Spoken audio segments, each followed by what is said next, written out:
Good morning, colleagues. If you can hear me outside, please make your way inside. Thank you. We want to start promptly.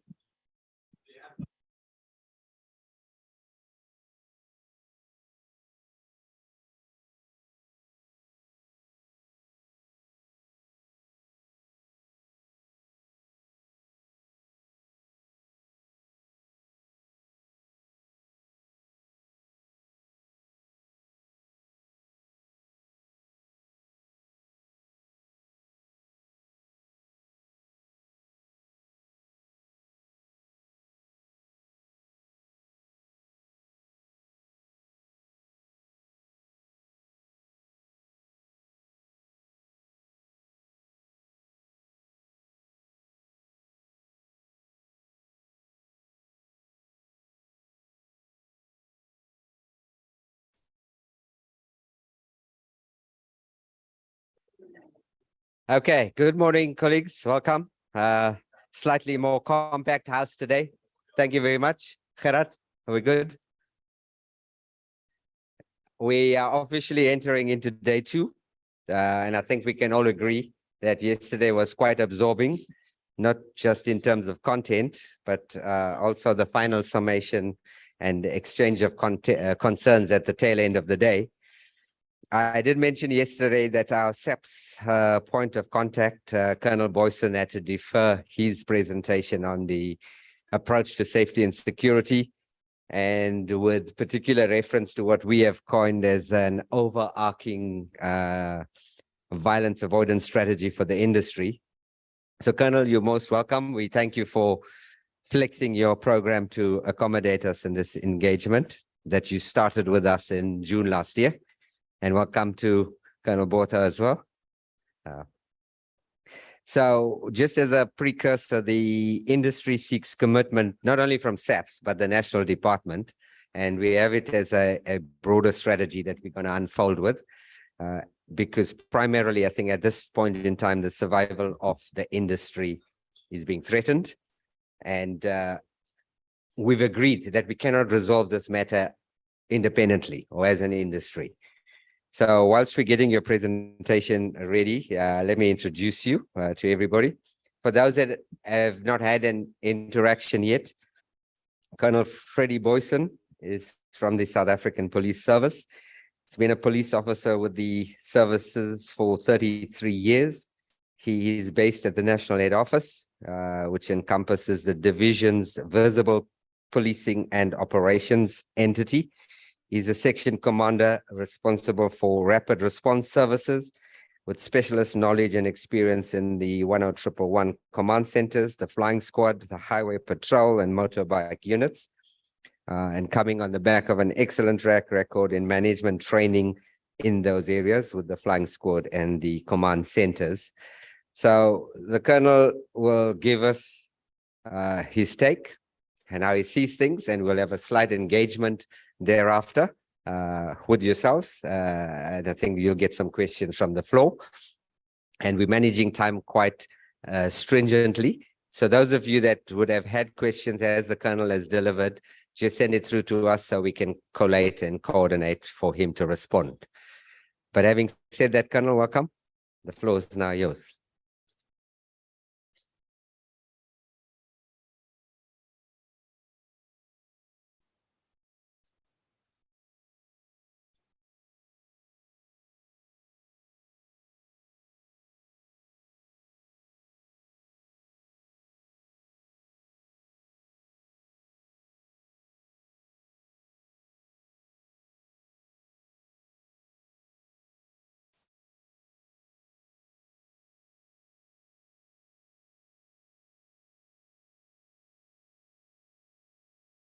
Next slide, previous slide, or over there, yeah.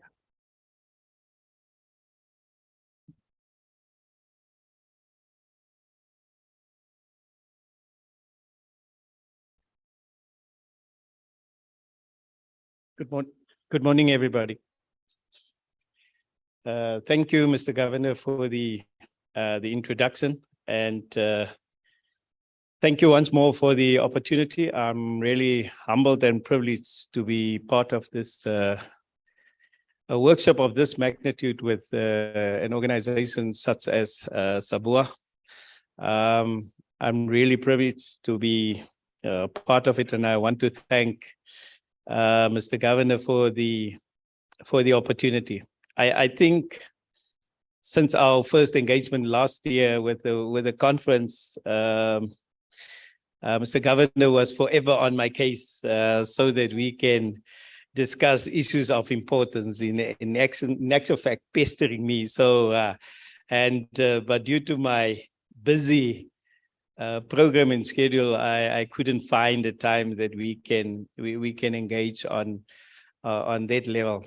I want to tell him though that, you know, a successful businessman is busy, but not too busy for his partners because they are his business. So yeah, having said that, so I'm a person, once I've committed myself for a course, and especially a course like this, I make sure that I deliver on that one. Unfortunately, we are also sitting with lots of other issues at within the SAPS. Those of you have noticed for the last 2 months, there was the issue with the 10111 call centers, with the understaff and drop calls and what have you.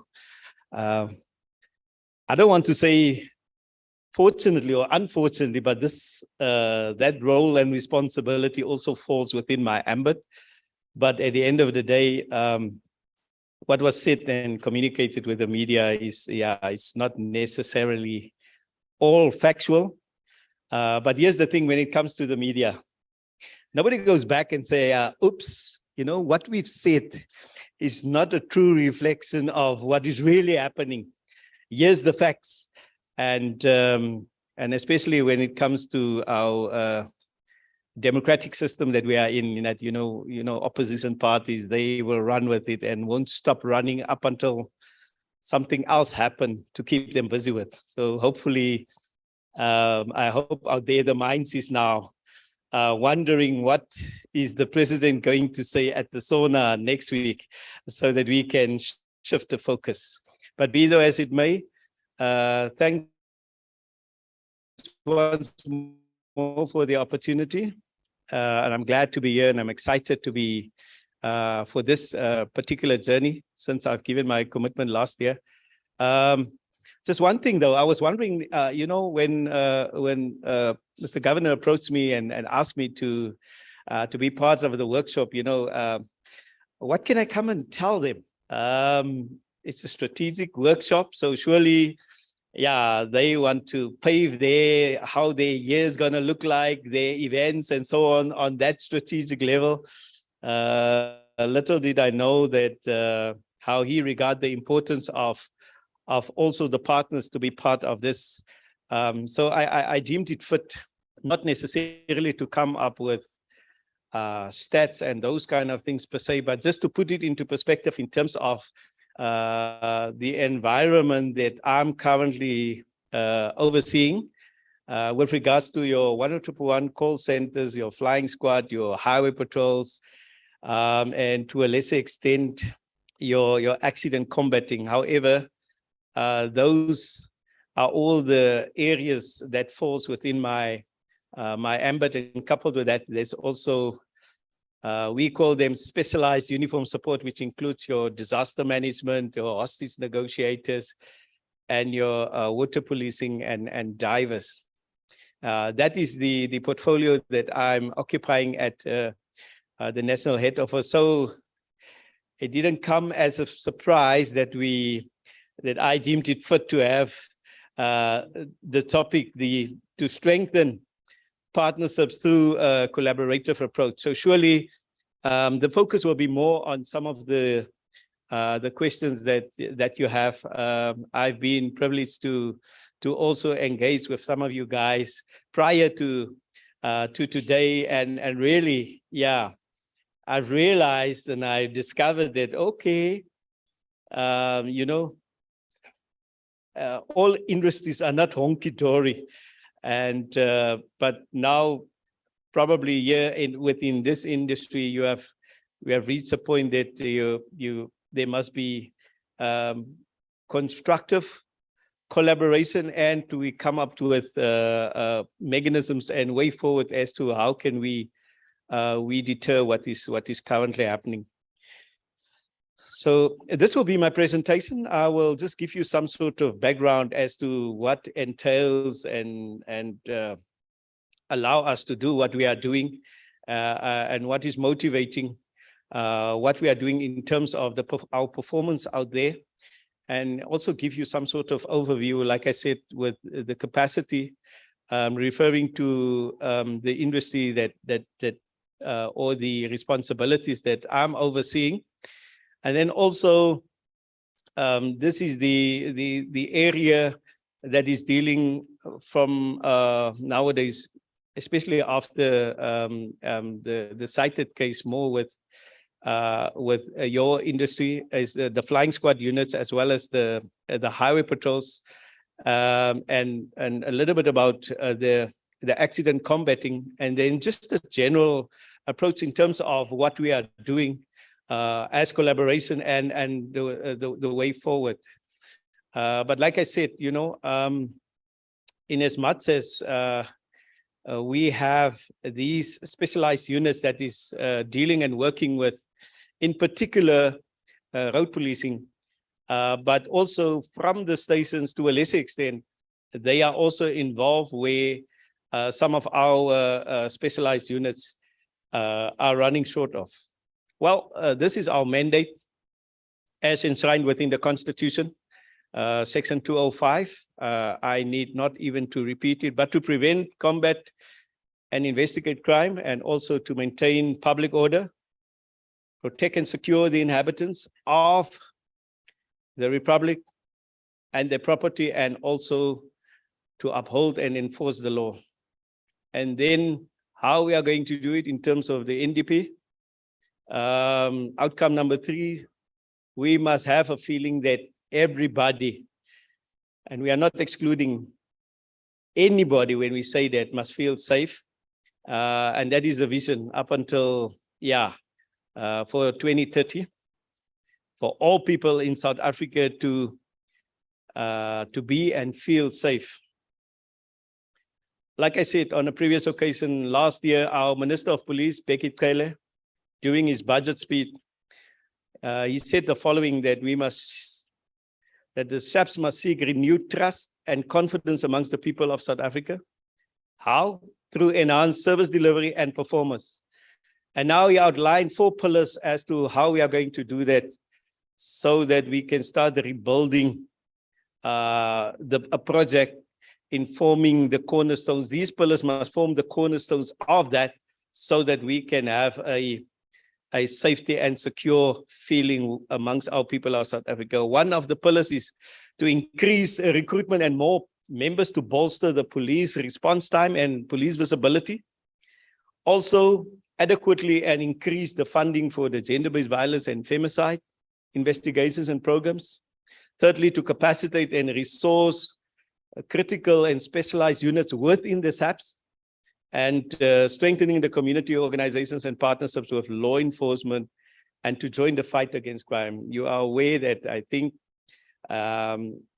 it was said publicly that for the next 3 to 4 years, you know, the police will try to strengthen the capacity in terms of numbers. For last year, they recruited 10,000. This year and the next 2 more years to come, the idea is also to recruit 10,000 every year in order to bolster and strengthen the amount of personnel that we are having. Looking at the overview in terms of my area of responsibility, and this is just a breakdown of where all within the provinces, the amount of not only flying squad units, but call center units that we're having, as well as accident combating services units that we are having countrywide. Those that are highlighted in yellow are the provinces that is currently having a dedicated highway patrol capacity, and not only a flying squad.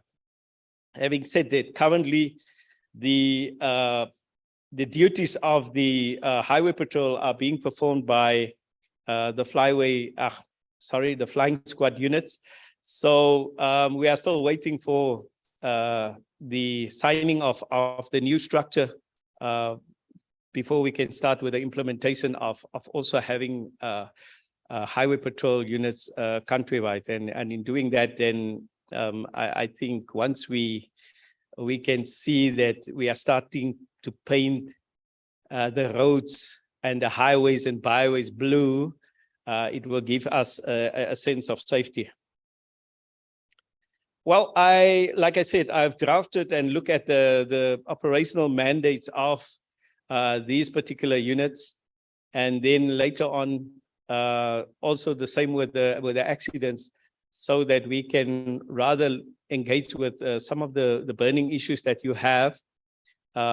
If we can't address it here, that we will really go and table it to our principals and come back with an answer as to the way forward in. But this is basically your core functions. You know, I know sometimes, you know, when something happened out there, you are forever asking, where's the police when we need them? Hey? And what is taking them so long?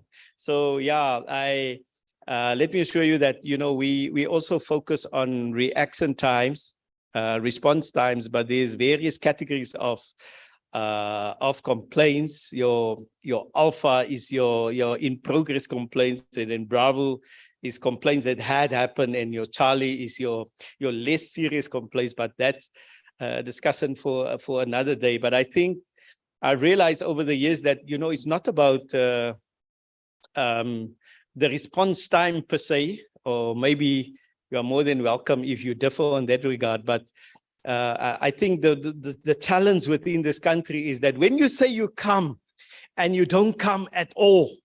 So, and that is the problem that we are sitting with, because if I can take you back for 2-3 years, when we had the COVID pandemic, you know, even if you call me and I would tell you that, listen here, we had a positive case here, I can only come within the next 3 hours, because why? I am 50% of my staff is not at work.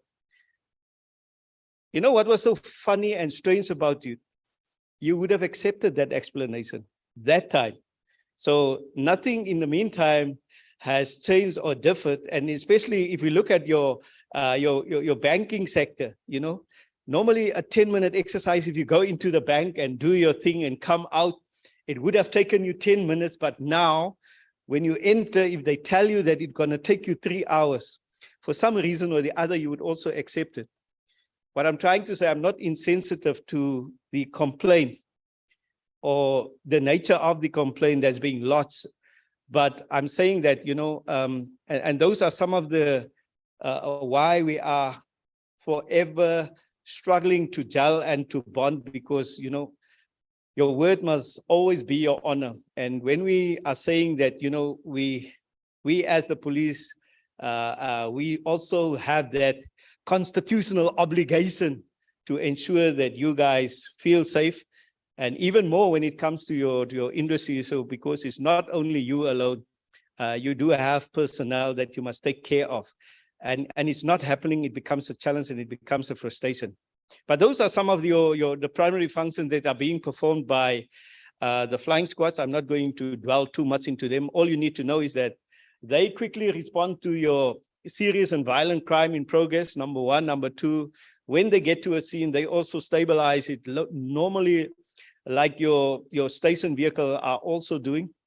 And they provide that rapid response services during life-threatening circumstances. And they also conduct active visible policing, escort, and proactive crime prevention by means of visible patrols in clearly marked vehicles.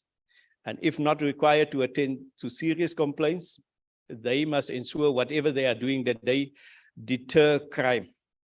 Also to escort VIPs, as well as large sum of money from security companies to prevent cash in transit robberies and other robberies, and also patrolling in visible policing of the main national routes, which is your highways and your byways, for the purpose of proactively prevent crime. Looking at your secondary functions, also assisting in minor complaints. If your station is not capacitated enough, then they stand in and also fill up and top it up and supplement your stations when it comes to the attendance of complaints, especially minor complaints, seeing that they must be readily available when complaints in progress that we call our alpha complaints is happening. Also to provide rapid response services during major events, such as the elections and international conferences, attending to major incidents like riots, mob justice, disasters, and taxi violence, and also to provide general assistance to the public, for example, like assistance in the case of broken down vehicles. That is happening more than often. So, but we are sometimes we are struggling to find the visibility, or that some people are perceiving that the visibility are not what it should be. If we look at our accident capacity, I have said there's about 6 teams and 6 units countrywide. This is what they are doing. They are being trained in road crime scene investigation and also in mechanical investigation. And their functions basically is to attend to all those reported crime scenes, culpable homicide. However, your local station attend to your normal culps or culpable homicide, whilst our accident capacity, they will attend if there's what we call high profile accidents, when more than 5 people and more got fatally injured within those accidents. And also when it comes to your SABS vehicles that are involved in accidents, reckless and negligent accidents, they attend to that. And lastly, you know, when they are not doing that function or performing that function, they will also do crime prevention duties. The collaboration or the way forward that I was thinking of, like I said, you know, Basil prepared me earlier to say that, you know, there's some sort of expectation, but we are still involved in the JCPS cluster function that we are fulfilled with other stakeholders and government departments, and with multidisciplinary approaches and operations to combat crime. And also we do road policing and crime combating initiatives with various role players to combat lawlessness and to ensure compliance with the laws of the country. Thirdly, also we are doing multidisciplinary road policing initiatives with a higher intensity, quite obviously, during your Easter and your festive period. Well, as recently as a week or 2 ago, the minister announced the stats for this festive period. And then lastly, the high visibility are maintained on all the highways and byways by, inter alia, our flying squad units, the highway patrols, and your other stakeholders, your RTMC, your Metro Police, Sunrail, and so on. Having said that, I've also engaged with some of my counterparts in the other provinces, in particular, Eastern Cape for that matter.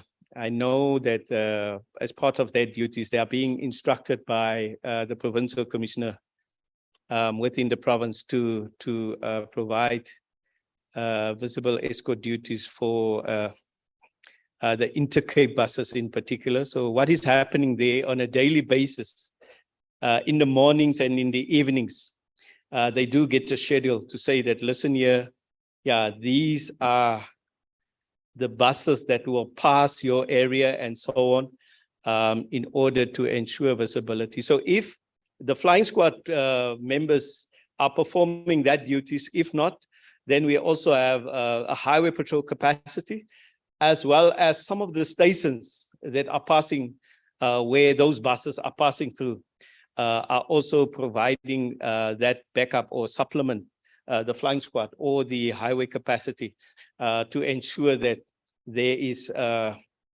visibility for that period of time once those buses are passing through. Once again, thank you, and that concludes my presentation.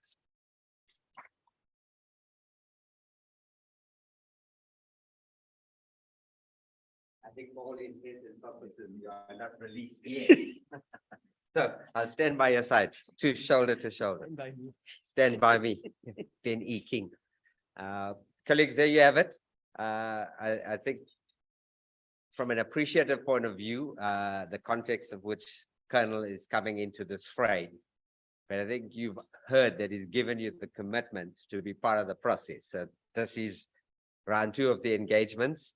So we'll open it up. And I didn't get anything coming down the line. So by show of hands and a roving mic, Harry, I'll help you with the mic. By show of hands, I've got Prof. And then as the Prof, and then I've got Matlakala after that. By show of hand, he's not giving me the royal way. Morning, Colonel. Thank you very much for the overview. Just a question. There are many allegations that police men and women are also owners of taxis. And then when complaints are lodged against the taxi industry, is not investigated because of the ownership of those vehicles. We know that in legislation is prohibited to own such vehicles. Are there initiatives or actions within SAPS to determine whether these do occur, and if it does occur, or do you take action around that?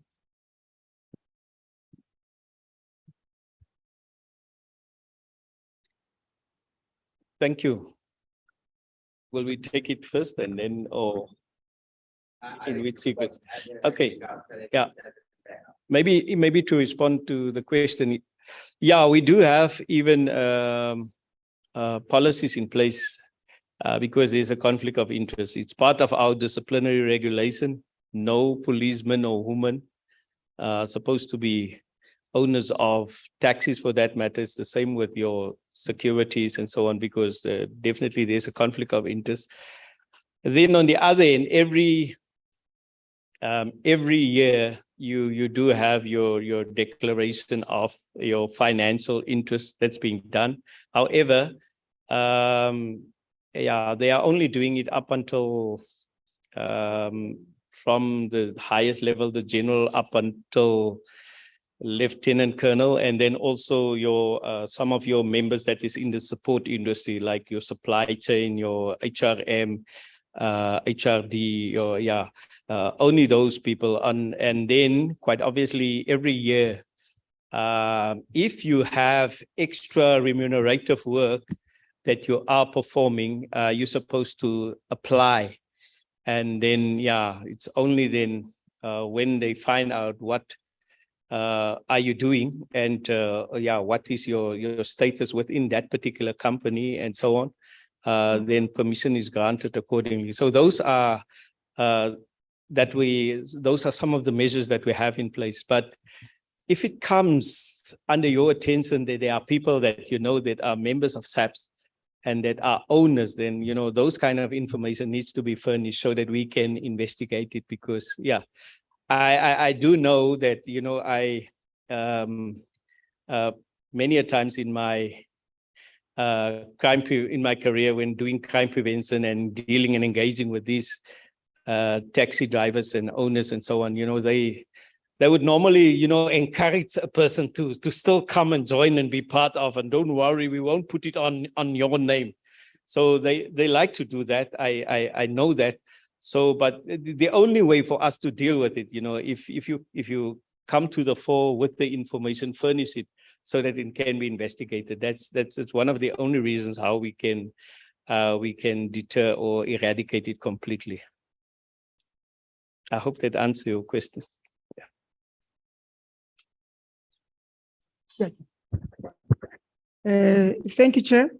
I've got 3 questions. 1, what steps should be followed by operators when incidents of intimidation and violence are experienced? Just give us a step-by-step guide. Secondly, what strategies are you employing as SAPS to protect passengers, drivers, and bus operators? And then lastly, Golden Arrows has been in the firing line for quite some time. What has your unit done, particularly to protect their assets and passengers? And what would it take for you to provide escorts and road policing in such instances? Thank you.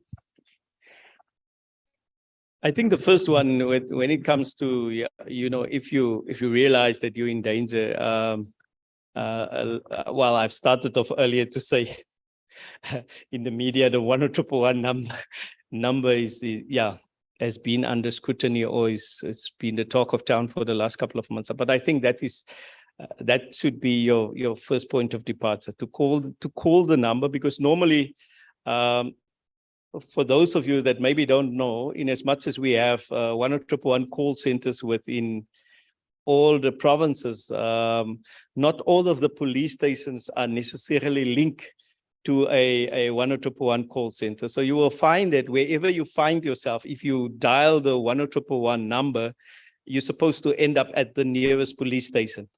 So if you are in danger and you provide and you want assistance, that should be your first step to go about. And if you want to stay anonymous, then you know, there's 08600 10111. Then you can still lodge your complaint and remain anonymous, and just give as far as possible the exact location as to how to go about, so that the vehicle who's responding will exactly know where to go, especially if there's imminent danger. Your issue with regards to the protection of assets, and when it comes to the bus industry in particular, you see, we are police emergency services, a section within SAPS. But when it comes to, when it escalates to your more public violence, then your public order policing kicks in. As a division, we are together. We have been separate divisions in the past, but with the restructuring, you find that we are visible policing and operations. So they form part of it, but then normally, due to various reasons, they are also being regarded as your specialists when it comes to public violence and for crowd management purposes.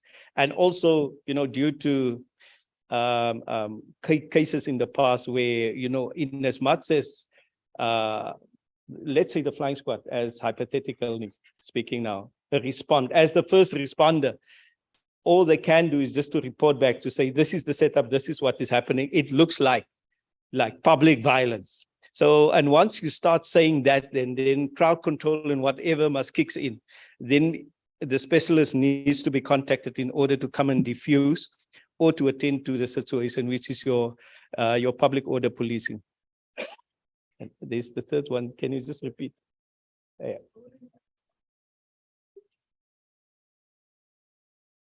Oh, I'm not in a position to can answer that one, but I'll follow it up and come back to you, because like I said, you know, public order policing is dealing more with, if you pose questions, flying squad, call center related, I'll be in a position to respond to that. But for my colleagues, I can follow up for you and come back to you with an answer on that one.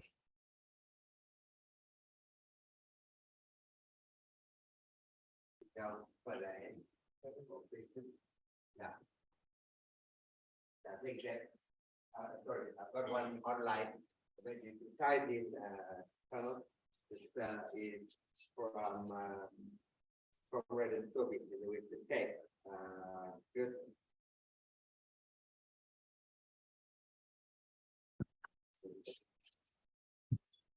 So welcome to you, Colonel Boyson. My buses are targeted by organized taxi criminals in Cape Town, especially in townships like Khayelitsha and Nyanga. Those are the areas where we are trading.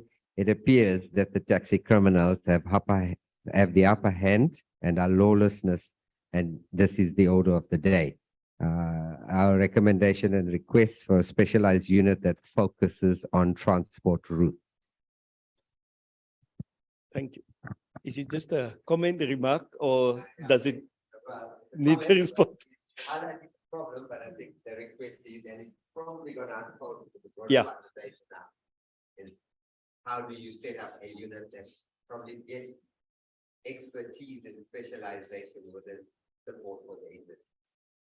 Not something you can say, I can do now. Yeah. But is it doable? government said yesterday for the best policies that you have, they actually told us the policies are unimplementable. Yeah. So do not comment to something that's broader or out of the jurisdiction. But I think generally the expectation on the industry is that a closer interaction and collaboration will lead to a core team that will assist us Yeah. in the process. Thank you.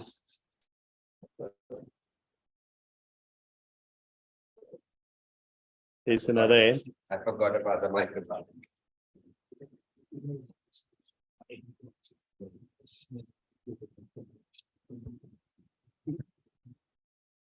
So I think I spoke to you early on, but whose hand was up? Sweet, I'll be with you now. Doing the social media rounds overnight on a taxi association letterhead was the threat to parents that says, with effect from the 1st of February, you are no longer allowed in the district of Mkababa to transport your kids to school. The transportation of kids to school is a taxi function, and we will ensure it remains that way. Now, that is extended beyond the industry to parents and society. So I think you're getting to see the extent of the problem. But how does one get SAPS to deal with something like that? It's an official letter that's doing the rounds on social media. So whilst you're thinking and answering that, I'll get Mr. Severe. What is your advice and guidance around those kind of issues?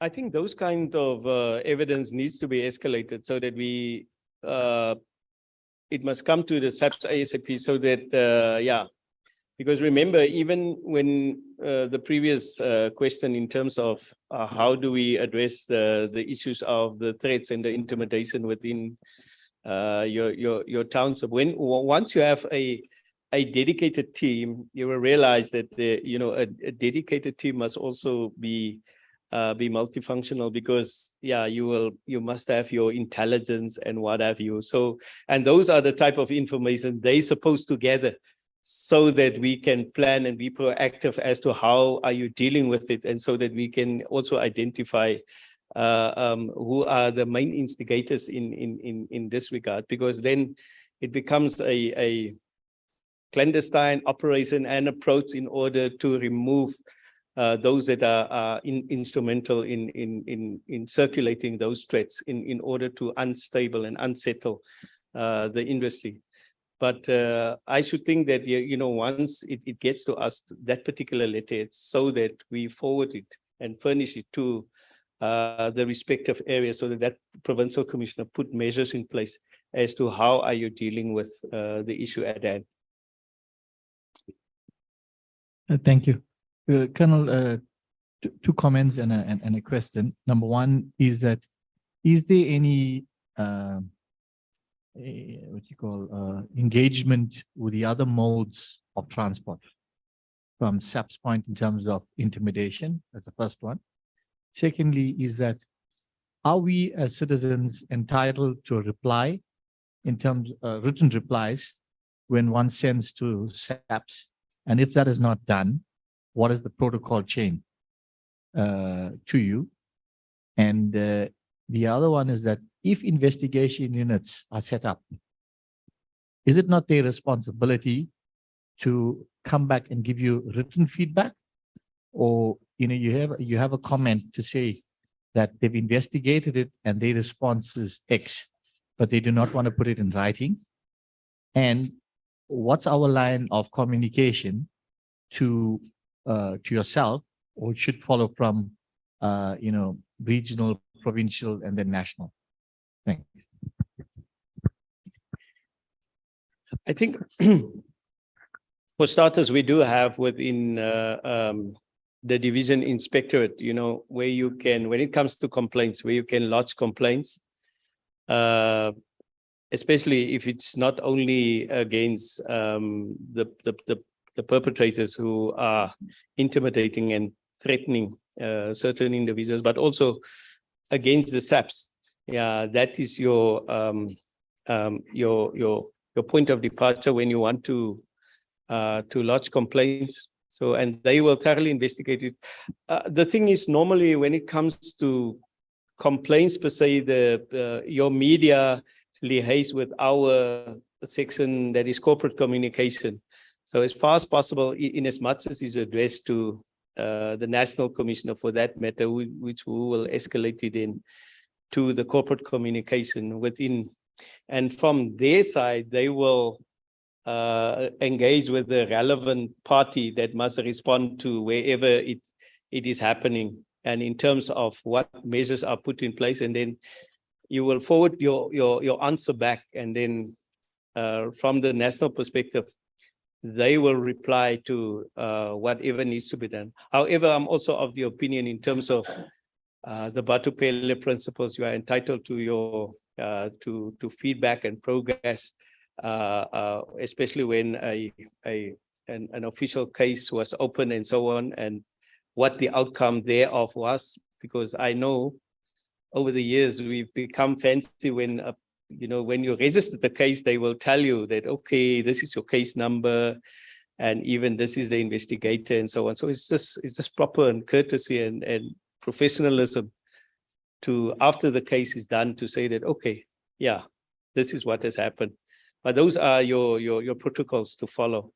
As far as possible, once you can even, if you address it to the National Commissioner, yeah, from his office, they will filter it down to the relevant party to respond, and then from their office they will reply based on to whom it was addressed to. I hope I've answered you ask a few.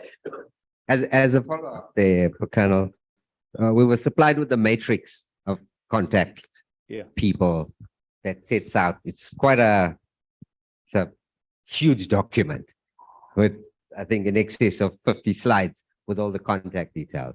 Yeah. So the people listed on there are still current to you. So what I would do is I would send that back to you. And I think if you can get that to current, and we distribute it, because it sets out quite categorically in terms of public order policing, crime, riot, at a regional and district level, who can be contacted. And I think that should initiate anything from the industry that says, at the local station, we've registered the complaint, got the case number, but you're responsible for this discipline in this district. Can you assist us?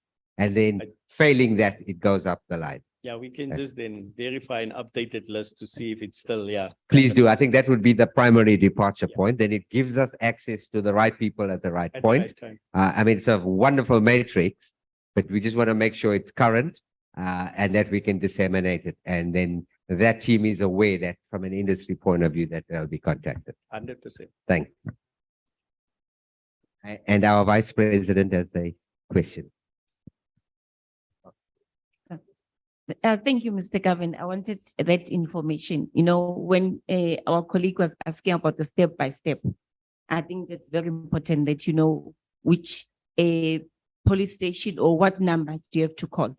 I just want to paint a scenario also. When we grew up, when you were not at home, they'll say, we'll call the police. But nowadays, when you see on TV, the police are handcuffed. So I'm just checking when you say we're at the strategic planning. I think we need to bring back the morale of the protect part of it, where citizens are going to be protected, irrespective of a business or as a community. But also, how often as I would say as an industry or as a service, you do in-service training in terms of, you can't be overtaken by events. The law will say if there's an event or incident, they'll tell you the driver that experienced the incident must come and open the case. And you say as an operator, can I have a follow-up? But no, it was not with you. But that vehicle belongs to the company. I also need to know what is going on in terms of, but you're not responsible. I'm saying, I think they are really overtaken by events whereby you need to look at your policy and how things are done, because companies are affected. Yes, is the driver the lives is at stake, but then you don't have any follow-up. You'll call again, and you see on TV, there's hawks, there's I picked. So I would also like that. Now, if I can't get joy from this level, where do I go? Yeah. And how often or how long must I wait for action? And that time a life is at stake. If they also even ask you, did anyone die? If no one died, then no one attend to you. And that's the asset, then it's money. And it's a life that is also at stake by that time. Not dead, but their drivers will tell you, I'm scared because the association will point a gun on the driver. So it's a real issue for the industry. Besides, as a community member, that we can't, if I can't, when I have a problem, I think twice if I have to go to the police station, especially if I'm a woman. I'm not sure whether they will even attend to me. So I think as a service, we need to bring back that you are here, your main mandate is to protect, is to police the community and business. I don't know how long will it take that to happen? Thank you. Noted. Yeah. Noted, we'll follow it up. Thanks. Yeah, thank you, Chair. Chair, I'm still of the view that I canvassed some time ago that because this is a strategic session, so that it doesn't slip up, that at least we have a small team within council that will actually focus on issues of law enforcement, so that it doesn't fall off the cracks, so that you don't only wait for sessions like this to deal with this, or depend on or overload Basil with this. I think having a small team within council that will assist. Thank you. For context, kind of one of the things that will be discussed is to narrow down to a subcommittee that would handle all the communications with yourself, and then you probably will narrow down a team that, besides yourself, that will be able to meet and strategize the actions. But without fail, the third party to this leg is the National Department of Transport. Yeah. But that doesn't mean we don't have to move without them. If they are dragging their feet, we certainly will. Thanks. Okay. Thank you very much, Chair. Just by way of introduction, very quickly, my name is Tibello Khatebe. I'm from the Financial Sector Campaign Coalition. I have two questions, one to the Kennel and one to SABOA via you, Basil. First question, beyond community policing forums, as SAPS, how do you engage with the community at large? That's the question.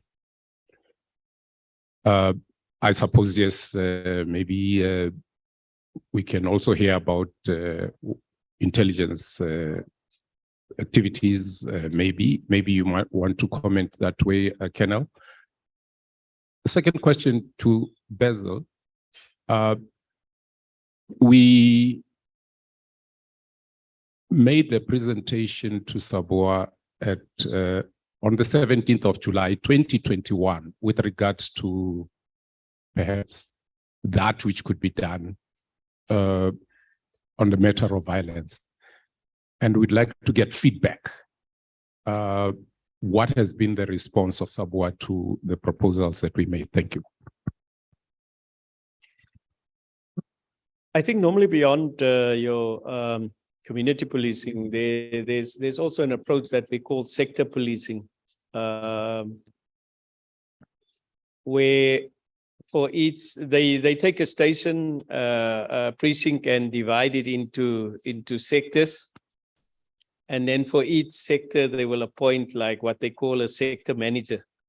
So I don't know if it's still the case. Then normally you will find that even there's a sector policing telephone number on some of the vehicles, where instead of dealing with your local police station, you will call the sector manager directly, and that manager, it's his or her responsibility to ensure whatever challenges that particular sector is experiencing, that it is addressed with all the forces at the local station.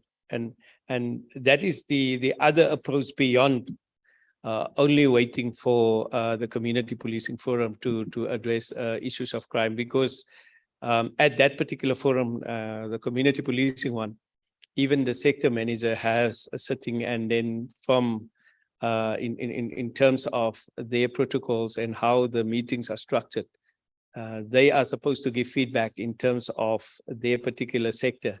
And then so you try to, instead of waiting for once a month for a CPF meeting, you engage with continuously with your sector manager. And that person's responsibility is inter alia to ensure whatever is happening within that sector, to address it there and then.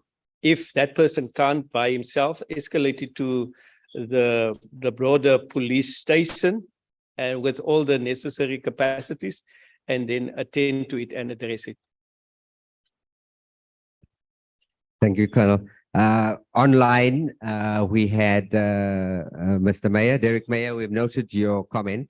It was pretty much tying into the flow of the conversation that says, Derek indicates that most, if not all, incidences are related to taxi intimidation or the taxi industry. And his request is for consideration for a specialized unit that can start creating focus areas and focused interventions in that regard. But that is something we are going to develop with you in terms of, I just want to refresh what that question was, and then we'll wrap up. But in the wrap up, from your point of view, Colonel, you've heard everything. My request on behalf of the industry, what can we do to help you? Or what should we do to facilitate this process? Because it shouldn't just be a one-way, there's our problems, and you have capacity constraints. So whilst I refresh that question, if you can think about what do we need to help you before we wrap up? My apologies, Yeah. I was multitasking there, so I didn't get you. You don't, just give me a sec. On the question for SABOA, I was multitasking there, so I didn't get it. Okay, without having to repeat the contents of the presentation we made on the 17th of July, 2021 to SABOA,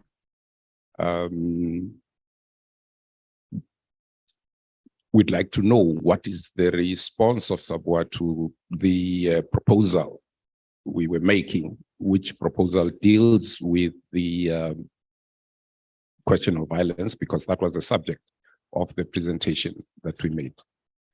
Or maybe just, if it will be of assistance, the proposal that we were making was that should consider getting involved with commuter forums. Now, when we talk to the kernel, we talk about community policing forums, but we were saying consider dealing so that you bring in the commuters, you bring in your customers into the solutions to the problem. We know for a fact that with the Transnet or at PRASA, there has been at some times commuter forums where you actually have people that use your services, also contributing to what may be solutions to the problems. Because without involving the community, we're not sure how you're going to make a huge dent quick enough. Thank you. Thanks, noted. There might have been some crack in the system that you did not get an official response, but the process is not just necessarily restricted to one issue. So we've, since 2021, have been developing, we started this at NEDLAC, and we've been taking the process forward with multi-stakeholders. It is, commuter forums exist. Individual operators are in constant contact in the areas they operate with commuter forums. As with many other challenges, to get a coordinated flow through to a national commuter forum, that's where things get a little bit hazy and muddy, because it turns out to be semi-political, semi-agenda driven as to who will assume what role. But as an association, that's not a space we would play as in direct. We listen to, but we don't engage directly because the contract issues and areas of operation are within specific operators. So broadly speaking, the intimidation and violence by intermodal sectors tends to dominate the theme. But if you start expanding it to public order, protest action, easy to burn a bus, to get attention, the bus is the easiest thing, damage to infrastructure, the element of elevating and increasing organized crime and random acts of crime. So all of those things form a bigger overarching strategic need. So with all of that in context, Colonel, what do you need from us?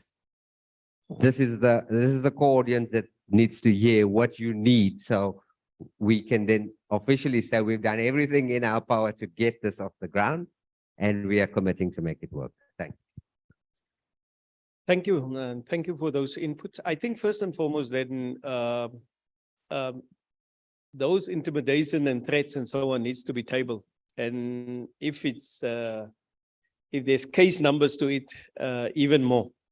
One, firstly, and secondly, use the current contact or connection that you have at your disposal. So from my side, I will also go and check with my counterparts, especially with public order, and who in particular are focusing only on transport-related incidents, and especially from the detective sides, who are dealing with that. And maybe, it's ideal then with that particular forum that must liaise with SAPS, the law enforcement, and with a forum from our side, we will start engaging on a regular basis. And then once we have all the cases tabled, then at least we will start with a forum that can give feedback or progress for that matter. And then we can take it from there, so that, and that will also help and assist then all parties involved, also from an intelligence point of view, and sensitize them to be aware in terms of any similar related activities within their areas of responsibility, so that we can be, become proactive, and where there's already cases registered, that we get proper feedback, and we do get concerted efforts in order to resolve, not only resolve, but also to diffuse the ongoing tension and friction that might escalate to something that we cannot afford at this point in time. On that score, final comment, Jackie? I'll just make a final comment here. We've, in the association, have been trying to get case numbers and operators to report this, so we can create a database for us. But many of the operators are really concerned about their own safety. If they report it, they know they could be taken out, and we've had many cases like that. Or the buses are burnt the following day, or so on. So how can we go about reporting this anonymously, so it's not tied back to the operator that has the complaint itself? How can we do that? I hear you and I understand. I think, I think once we establish a forum that can address and look into the threat within the industry, surely then with many we can come up with the idea how to best resolve or manage that without endangering the lives of the people that want to complain, or that that do have threats and intimidation against them. I think it's best way to do it that way, because I can tell you anything, but I know also when it comes to practice, it's a total different ballgame, and it's you are operating, but you must still go back to that community. The people who's posing the threats are also from the community, and we know it's not only about the operators; it's more their family and extended family, and it becomes something different. But maybe if we have the relevant and the right role players, that we can sit around the table, and especially those that are dealing with it more than me, then surely we might come up with something amicably. On that score then, Colonel, I think it's opportune for me to thank you for your time and flexing your time for us. Thank you very much.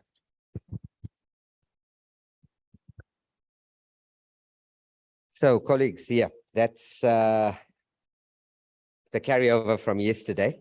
And we have some work to do, but I think both parties would have to elevate a little bit of the information sharing and coming to a forum type approach. But onto the program for today and the balance of what's left. Yesterday saw us end off with some high level issues that were brought to the fore, issues that tied in with presentations and the other way around. And I hope you have had a chance overnight to reflect in preparing for Gerard to take us through his thoughts and alignments and some key reflections. But ahead of that, just some things to refresh, and I said it already. And just the kind of very salient point out of each presenter or presentation. The DDG asked us to ponder whether the very sound policies that the department has are actually implementable. Now, if one of the chief custodians had that to say, we need to be able to reflect on a very sobering thought. Dear sir, I was not informed you are in the house. My bad. Colleagues, we have with us Chief Director Tenza in the house. He addressed us last year at the 9th of November and the Green Transport Strategy and Framework. Thank you for joining us. We missed you yesterday, but the team represented you well. And I think I've seen your correspondence, which I'll share with colleagues in terms of our engagement going forward, and we look forward to taking that further. But you're most welcome. And my apologies for not noticing you and your presence today.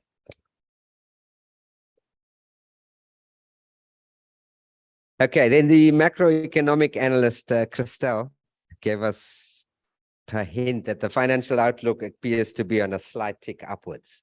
Read into that how you want to, and how that fits into your micro environment. The director in the DOL and equity was quite vociferous. The employment process is in place. The employment equity process is in place. Public comment once gazetted by, if signed by the president before May 2023. Peter Olliott gave us a sobering reflection on this, on how to approach the DNA of the association and how we take that forward. But more importantly, he threw in reflect on how we are interacting with government, and is our interaction with government the correct manner or the correct approach. And Steve Cornelius indicated that crucial to this discussion today for risk and violence and insurance, that your choice of insurer and the choice of policy are key to managing your risk and the environment. Then the prof walked us through some high level stuff, and Gerard's going to take us through the detail in no particular order. The funding, the contract uncertainty, the intimidation, disruption, and violence. He touched on the economic forecast and the green energy trends and shared with us the BBBE legislation, the 30% set aside clauses in contracts for negotiation. Critically, the lack of service delivery at authority level or local authority levels. The constant changes in government, not just coalition government, the constant changes in government and the applicable authorities and responsible people. So, and therein also the increasing market shift towards the taxi industry, which is now sitting at 82% of daily commute.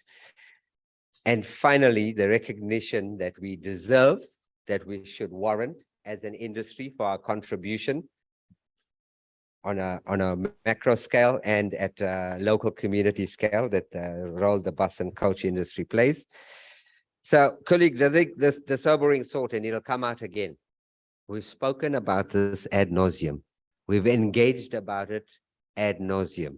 There is that proverbial that says, if you keep banging your head against the same brick wall and expecting a different outcome, what are you likely to face? So the quandary that we are faced with today must be somewhat resolved at a more expeditious level. Is it not time to do something different? And what is that different approach? And will that get us closer to resolution and desired outcomes? So yeah, let's now discuss, because you're the ones that drive the core in terms of that strategy. And with that, Gerard, over to you.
So, ladies and gents, a lot has been said.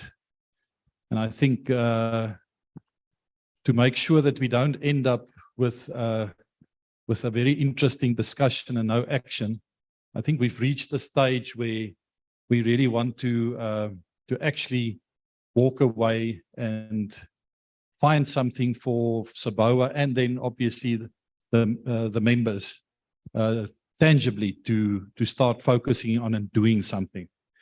So can you just switch to the presentation? Thank you. I think I want to start off on behalf of Basil and his team to thank everybody that actually put in the time.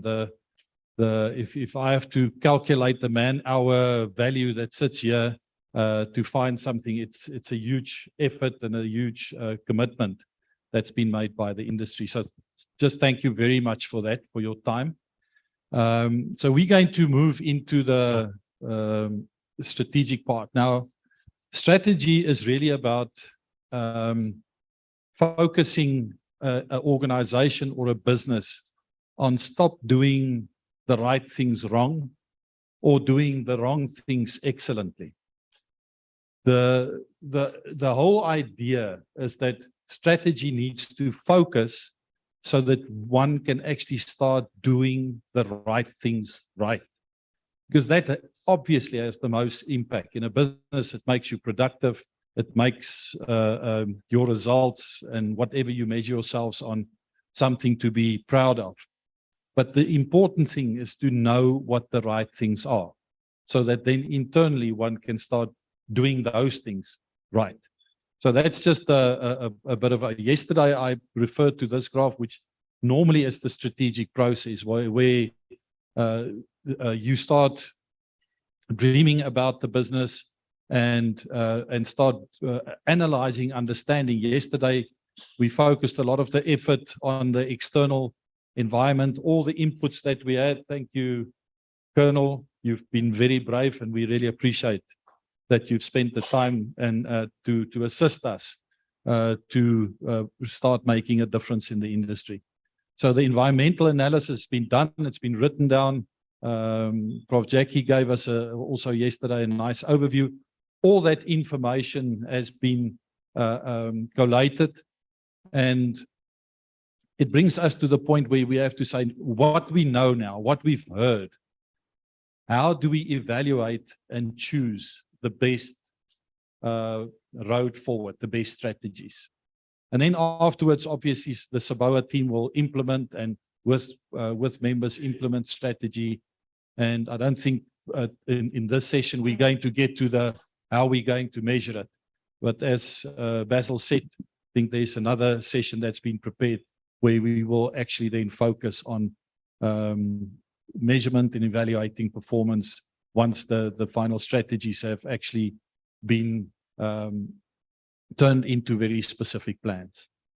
So what I want to do is then just remind you, just as a point of departure, of what's already been done, what the association is saying about itself.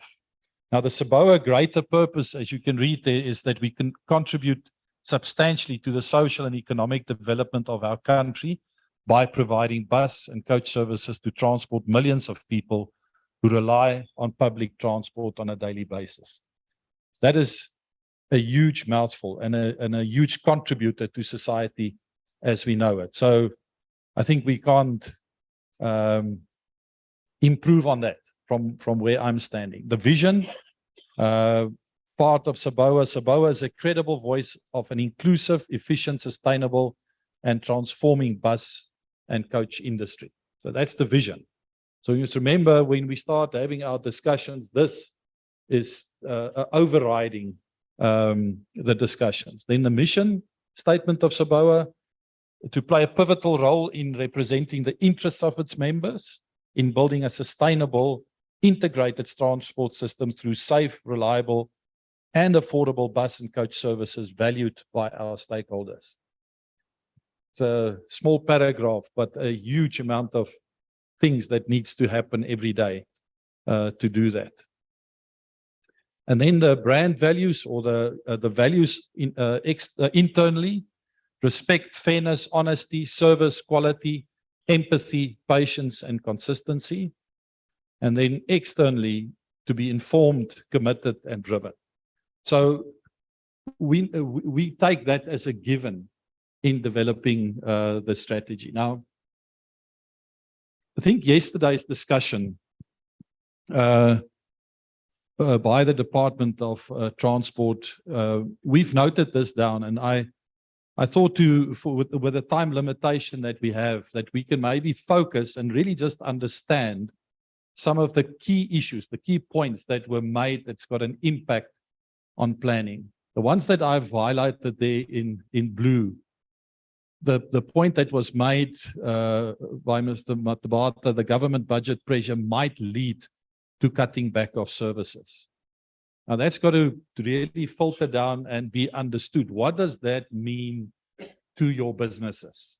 What does that mean? And what do you have to prepare for? The second one, a comment that was made, I tried to note this nearly verbatim as it was said. There's solid policies, but implementation is the problem. And Mr. Matabata made the comment that says unimplementable for South African conditions, some of these policies. And again, we've got to understand what that means and should drive us to creatively say what as an association, what as companies should be doing about that, and how does that impact on us. And then the last one, asking for flexibility. There was a request that there could be flexibility in policies and standards. Okay, so I thought this is important to just be reminded of and take note of when we have our discussions, because it creates questions that we need to answer through deciding on the route that the organization is going to take. So yesterday, and I'm not going to spend time on this, but this is going to be available. We ended yesterday with Prof. Jackie and myself summarizing the inputs that we had under these headings. So we can refer back to this, but we discussed that yesterday, and for time saving, I just want to don't want us to regurgitate this again, but it's there, and it's in. This is a summary of the important input, and I've done the same with the Colonel's input and discussions that will also be available. But I think that's fresh in our minds. So I really think that we have the industry situation well covered. So yesterday I said I would like to get to the point where in any discussion is to really understand in broad terms what the SWOT analysis for the industry and then specifically for the association to cover looks like. And this is my attempt based on inputs, and I'm happy to if you want to add value or comment on that. And the strengths that I picked up was that the strengths of SABOA, that's now SABOA, it's not of the industry, there's that virtual communication is mastered. The social media visibility is actually the platform there is available and used to communicate. There's updated membership database and being kept up to date. Also strengths of for the association is influential members are assisting in representations and formulation of plans and executing that. So the influential members is a strength of the association. There's income support from the insurance industry, and there's a critical mass in this room, the size of the industry and the organizations and the employees that's being represented here. There's a critical mass and the service that's been rendered, as we've seen, for representations to be made. So, and one must not underestimate that.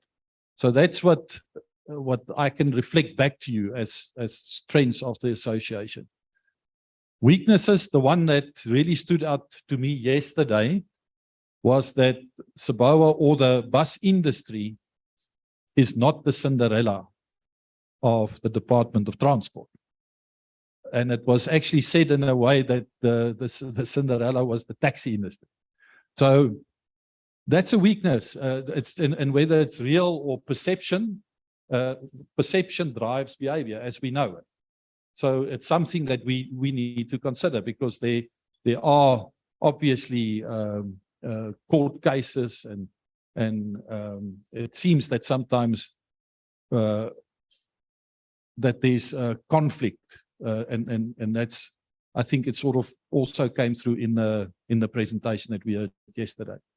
So the secretariat capacity, the structure, the secretariat's been through a process of restructuring, and as an association, the capacity is creaking at the limit. So one must also consider that in terms of what you physically can do. Collection of membership fees is a challenge. There's a loss of members, and then financially sustainability comes under pressure when there's a loss of members, and the economy of the industry is impacted, because as was said yesterday, one of the things, companies that are part of an association, when they come under financial pressure, you tend to shed the non-core expenses in your business. And then we heard yesterday the executive manager, the loss of experience and continuity. So on just to the floor, the strength and the weaknesses, do you think that represents what internally in the association it describes the strength and weaknesses? Yes, my dear lady. I'm not sure about the last point. That.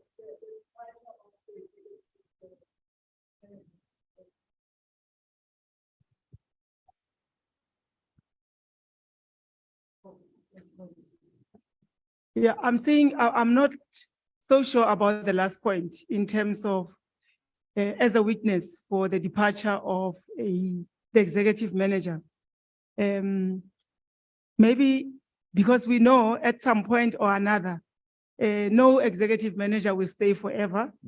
But also for me, the departure perhaps offers an opportunity for the future.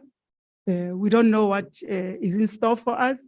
So I wouldn't really take the departure as a witness, because it would happen over and over again. Well, we hope to keep somebody for 10 years, but it's unlikely.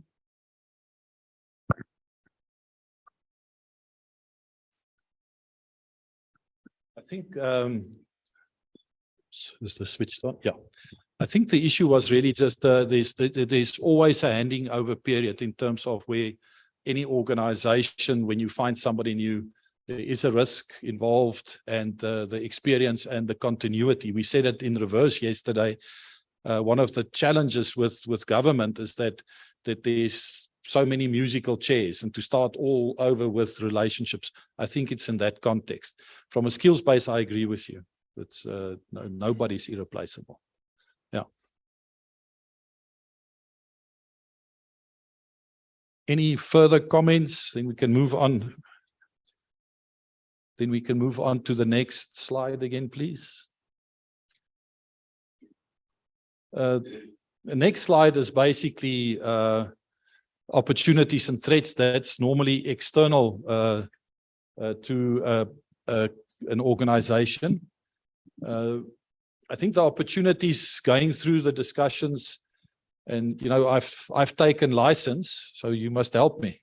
But my license said that opportunities is obviously always new principal members that can strengthen the association financially and in the core operations and core influence of the business.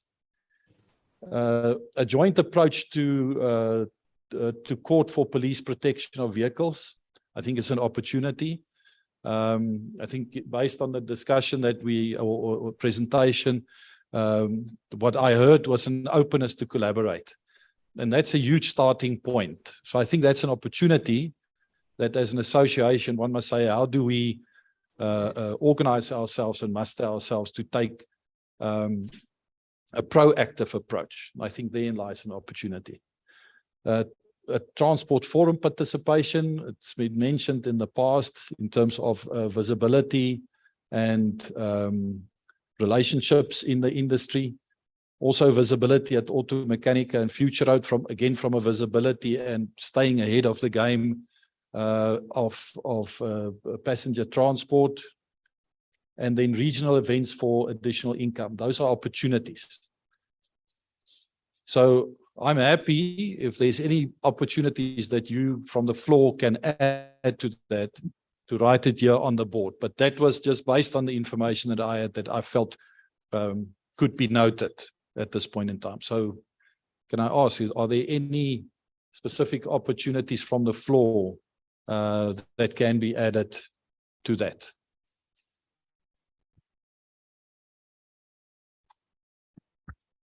Gerard, without laboring the point, I think the two-day discussion has presented us with an opportunity, and we listened to Jackie engaging with the Colonel, the opportunity to reset the base for data and data integrity. Because we often speak in generality. We are under attack. We are experiencing underfunding.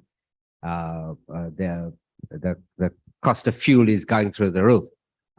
Passenger volumes are declining. But I think from a holistic industry data integrity set, that's a huge opportunity for us in all aspects of the industry business. Thank you.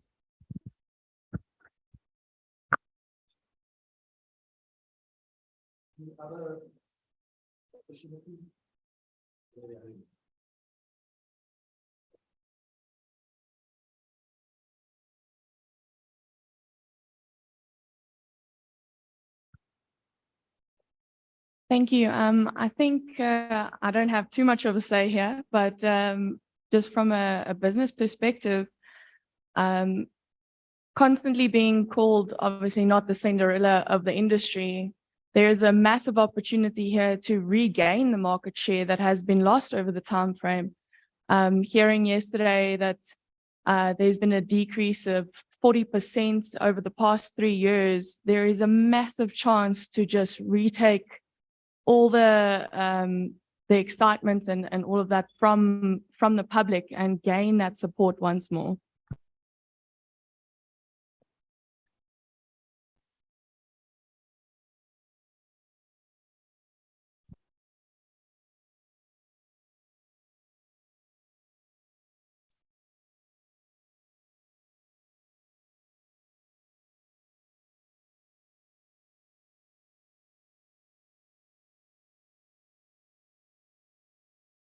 I can also be very naughty. And yesterday, Prof. Jackie actually sort of in a way referred to it when he spoke about PRASA. He said in terms of the government budget that's there for PRASA and the amount of passengers that they actually service in terms and versus in the bus passenger service industry, maybe there could be a reallocation of government budget. That's why I'm saying it's naughty.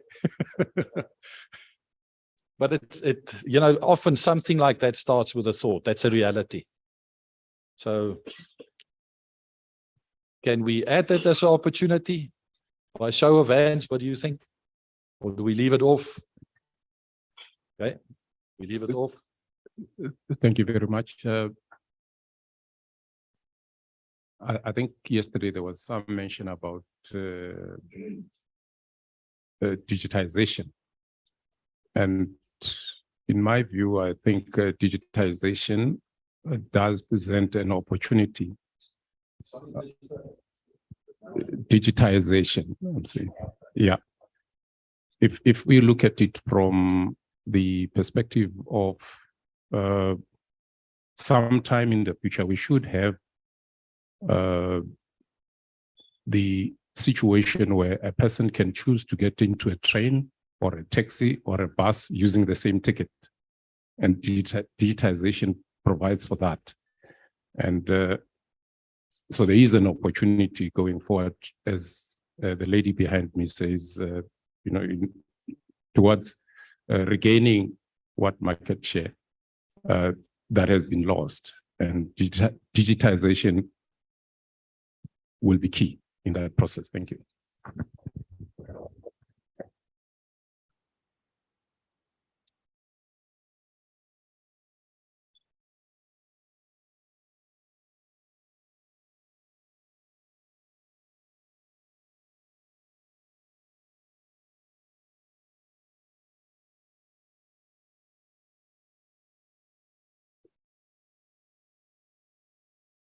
Thank you for that. We've added that to the list. Any other opportunities that we should be listing and focusing on? If not, can we move back to the slideshow, please?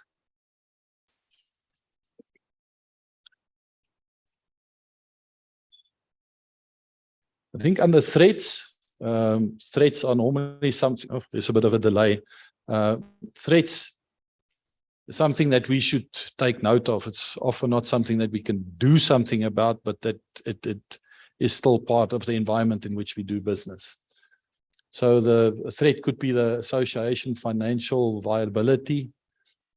Industry regulation could be a threat because laws can change very easily. So there's always that as a threat. The contract process and adherence to contracts, that could be is a threat in the industry. The taxi industry control, then cost increases. Yesterday we spoke about the labor, fuel, insurance, which is a huge pressure on the industry on a continuous basis, something that we don't have control over, but poses some very practical challenges to the companies. In government budget, the question of reducing services that was mentioned yesterday, definitely think that was a threat. And also the Road Traffic Bargaining Council in wage negotiations. Prof. Jackie said that in this type of business, the labor content of your total cost makeup is around about 40%. So any above inflation wage negotiation is going to impact the profitability and the ability to provide services without passing those cost increases on to consumers. So anything else that we have maybe missed or maybe it's not relevant?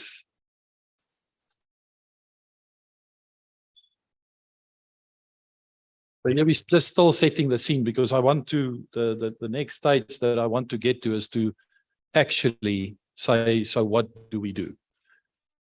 And again, I want you to participate in that. There's nothing to be added at this stage. I think the next session, we can always refer back and add and edit what is here. Okay, so the important thing in strategy formation, we've reached the point where basically we've got the problem statement in front of us. Now, with the problem statement in front of us, the next step is to the following. Strategy formation works then actively through innovate to innovate. So we have to be innovative in the ideas that, and innovation, Thijs yesterday spoke about the association has had 4 or 5 strategic thrusts year in, year out, and it's the same, but the industry from his perspective still looks the same. We must be doing something new. And the only way to do something new is to be innovative, to start thinking and dreaming about new ways of approaching to have an impact. To find new opportunities, as part of strategy formation, develop ways to increase the competitive strength. I think the lady there has mentioned there is a market share to be regained, and one must be creative about how do you regain and become the preferred mode of transport for passengers.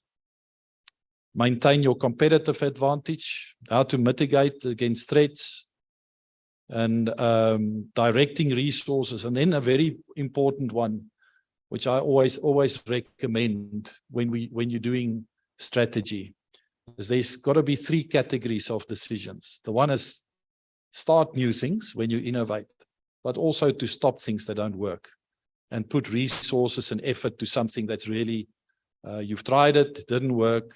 So there's certain things that you must stop doing. And then obviously there are certain things that one must continue doing.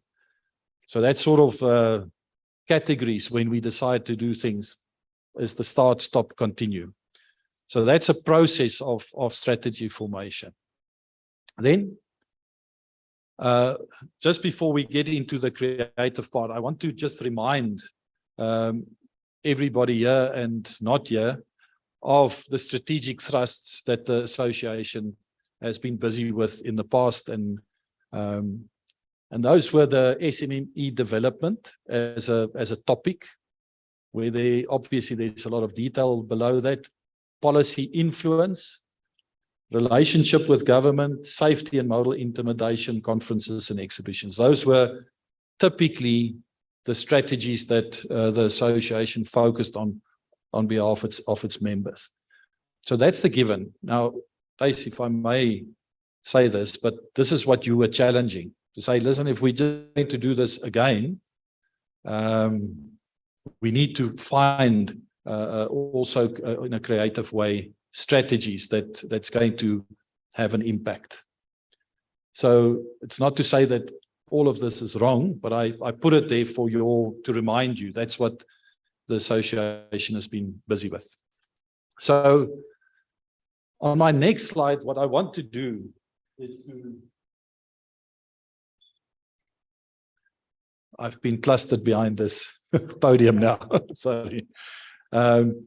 But what I would like to do is to ask provocative questions. Now, so I'm in the wonderful position that I'm not employed by the industry, so nobody can fire me.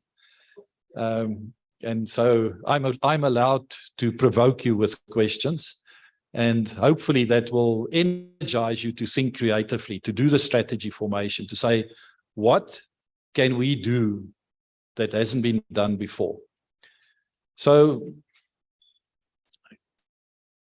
can we just have the presentation again? So my provocative questions is on the next slide, but let's start at the top. So in the light of the comment that we've tried it before and it did not work, can we do something new?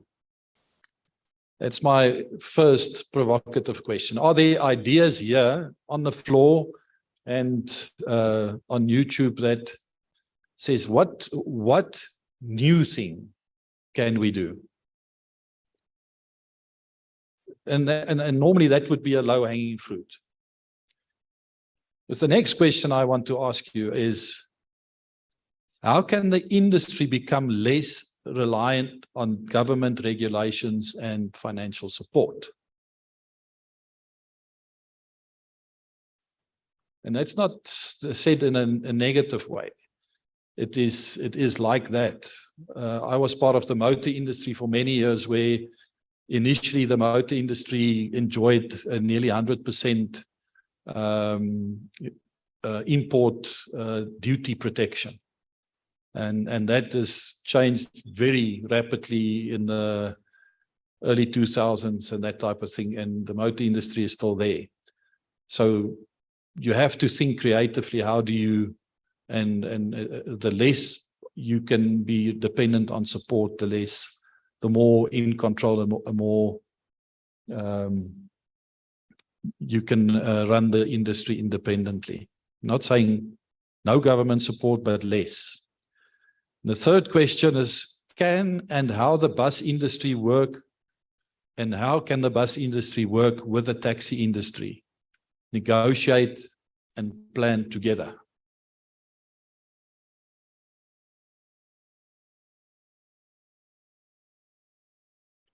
And the fourth question, and then we can basically, I would want to open the floor to start answering questions and giving ideas. The fourth question is, SABOA or the industry is not the Cinderella of the Department of Transport. What can be done to change that image? What can be done proactively to change the image and the perception? And so those are the 4 questions that I want to provoke you with, and I'm ready to write down and hear your suggestions.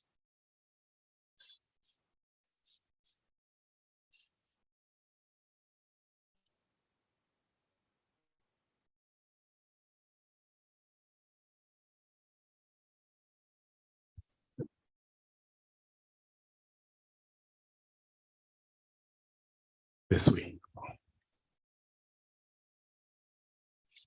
Thank you very much. I think it's correct. The provocative questions actually deal with some of what is burning in me. And I also perhaps have to make the disclaimer that I'm sitting here for all intents and purposes representing the commuters. That's why I keep talking the way I am. And I do so perhaps as a further explanation in NEDLEC forums. When we speak for the community, we speak for the people that you serve. So yes, indeed, having mentioned what we did with the question of digitization, that takes you to where you can work with the taxi industry. And it's very sad that, for instance, in the other slide you had, I saw the line that spoke to safety and intermodal intimidation. When we take the positive, bring in collaboration instead of intimidation.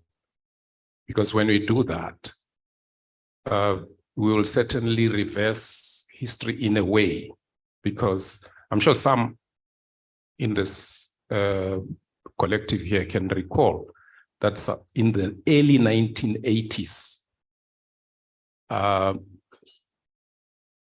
SABOA was the preferred public transport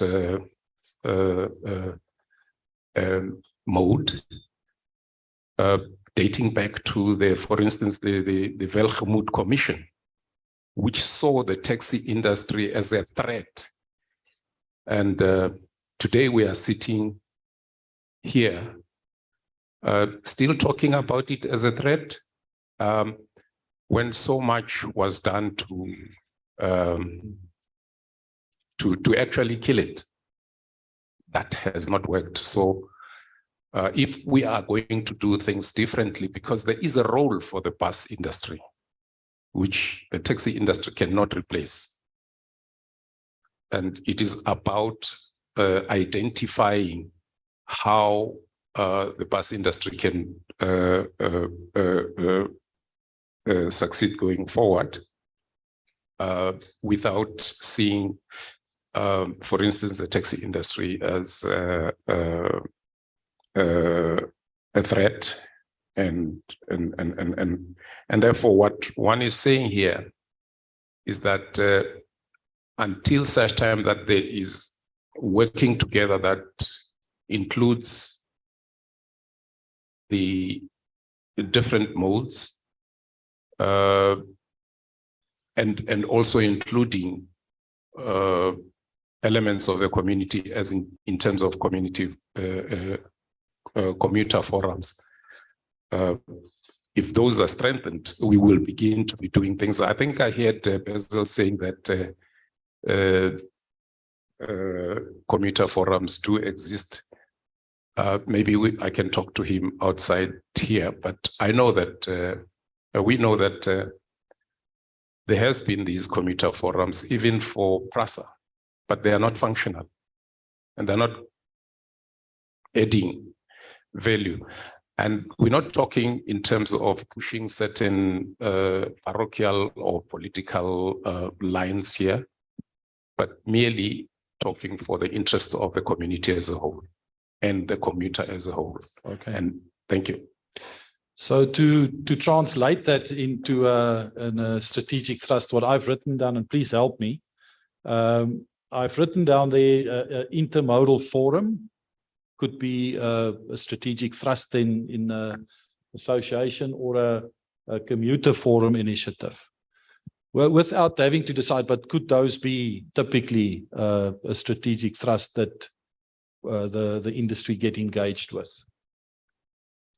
So and I just want to say, we don't have to at this today. I think we need to be creative. So I don't want us to probably at this stage negatively impact that. I just want to know if my wording, my understanding is it correctly?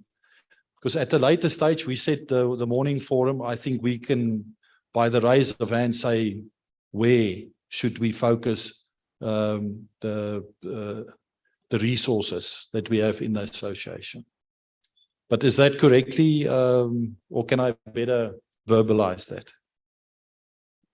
For now, I think it would carry through, because Okay. it is also placed elsewhere in other strategic thrusts. But I'm encroaching on your turf somewhat, and I'm not standing. And as the chief protagonist for this event, I share something with you. Even if I'm blunt and provocative, I can't be fired. Is that correct? Well, you've been waiting for this moment. So, colleague, high level, punchy, to the point. We've given you the last 30 years, the last 20 years, the last 10 years, the last 3 years since I've been here, and this year. The issues are essentially repetitive and the same. So I'm urging you not to repeat what we know. The request was a creative response, a creative output. I would have to cut you short if you're actually repeating what we've actually done. So I'm exercising the authority as the facilitator. Just be curt to the point and do not regurgitate what we've already had, because I think there's a lot of collective minds here, and we don't need to be reintroduced to topics already spoken. How are you going to come after that? Sure, thank you. I think on the first one, no, the list is not there. The first one. Oh, the presentation. Can we just bring the presentation back on, Jan?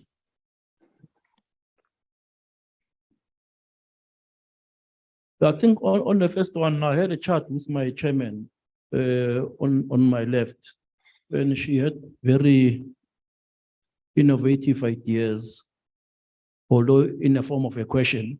So I think we're allowed to answer a question with a question. So I don't want to steal it from her. I think she should share with the team what she thinks can be the new approach. Then that's on the first one. Then on the taxi industry, bus issues and tensions, I think the only answer is to initiate collaboration. We have no option. We have seen in the past when government issued tenders 30% and all that, you know, how the tax industry was going to come on board and the playing field is not leveled. And that could have been extremely dangerous. So I think plans to begin to create a collaborative environment between bus and industry, it's something very tedious. I'm saying this with a lot of respect to the bus companies that are wounded as we speak, you know, out of violence as such.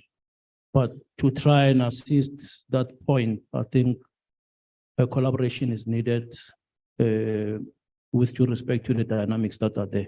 But it has to be done because it doesn't seem to be getting attention from the side of government.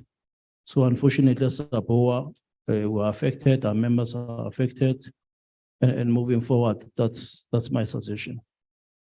Thank you.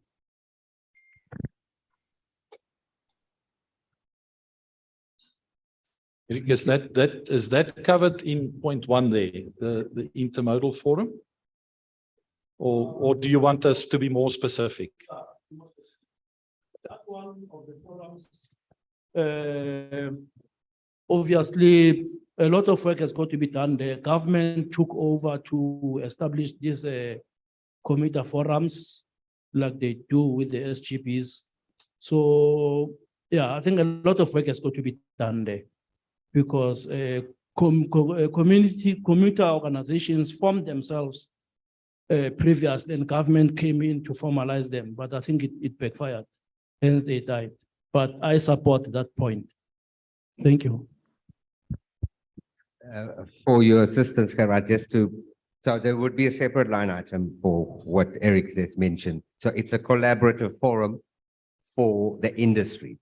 The first one as a more ground-up approach, more collaborative, community-based, and transport forum representative-based, getting to that. So they may at a point have some synergies, but for now they're separate areas. Thanks.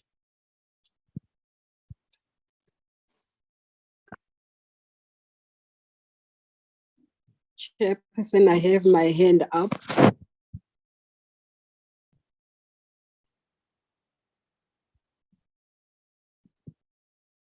Gerard, I really want to be totally controversial, and I think Thijs really triggered this yesterday.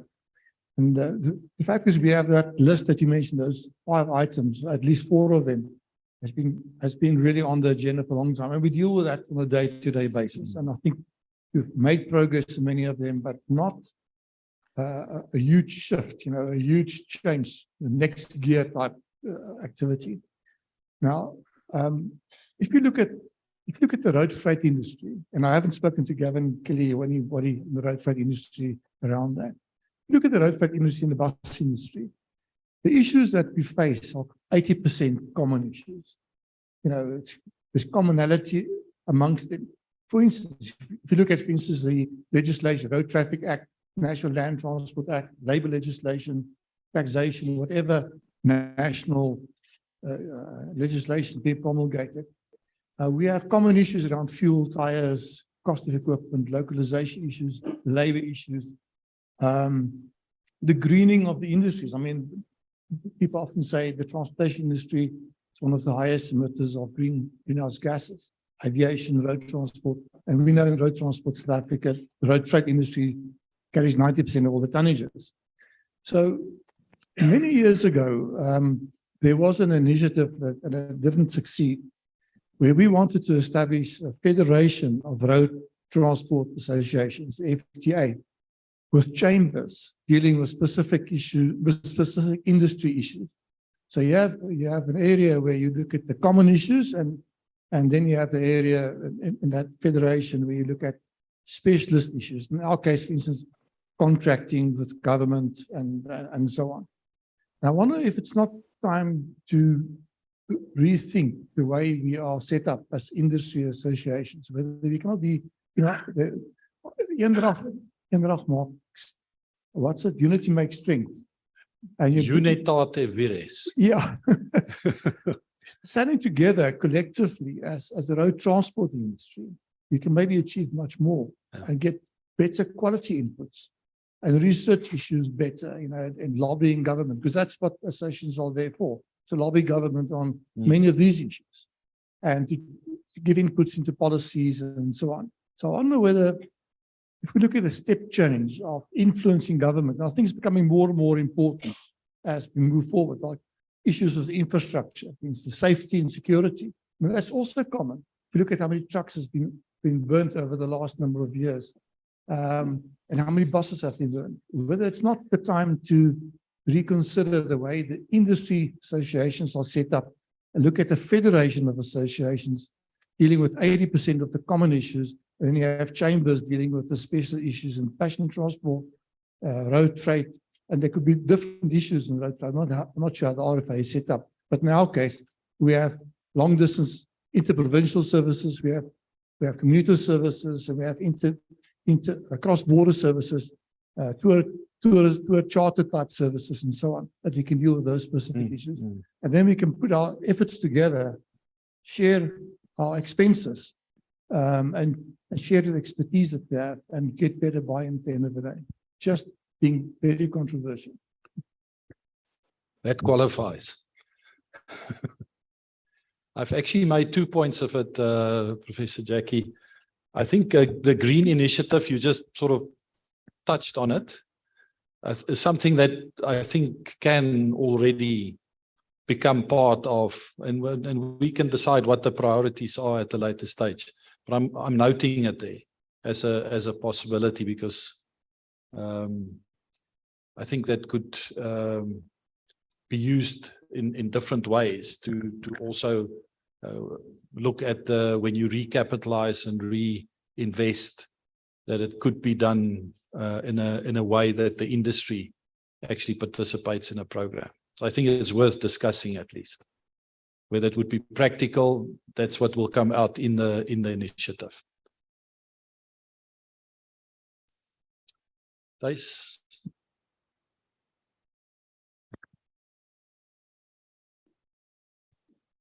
I want to go back to your start, stop, and continue model.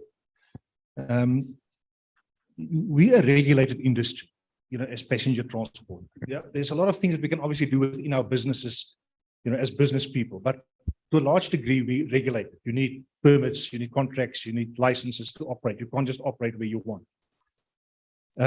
So we rely on government to a large extent to be successful in this industry. Our problem is that we've not been successful in getting government to react and, you know, to deal with the issues on our agenda. That's the core of the problem, whether it's the Minister of Transport, whether it is the National Department, the province, metros, whether it's the police protecting us when the buses are being burnt and intimidated. We have in the past followed a strategy which I will call talk, write, and wait. Okay? We had conferences, we discussed the issues, we got government officials, we described the problem, then we went back, we wrote to them, and then we waited. And in most cases, nothing happens. Okay? Now we need to ask the question, why is it? What can we do better to get better government reaction? So I think the relationship with government is also an issue that we need to look at. Now maybe at the end, we'll find that no matter what we do, we're not going to get a reaction, but at least it's something I think we've got to focus on.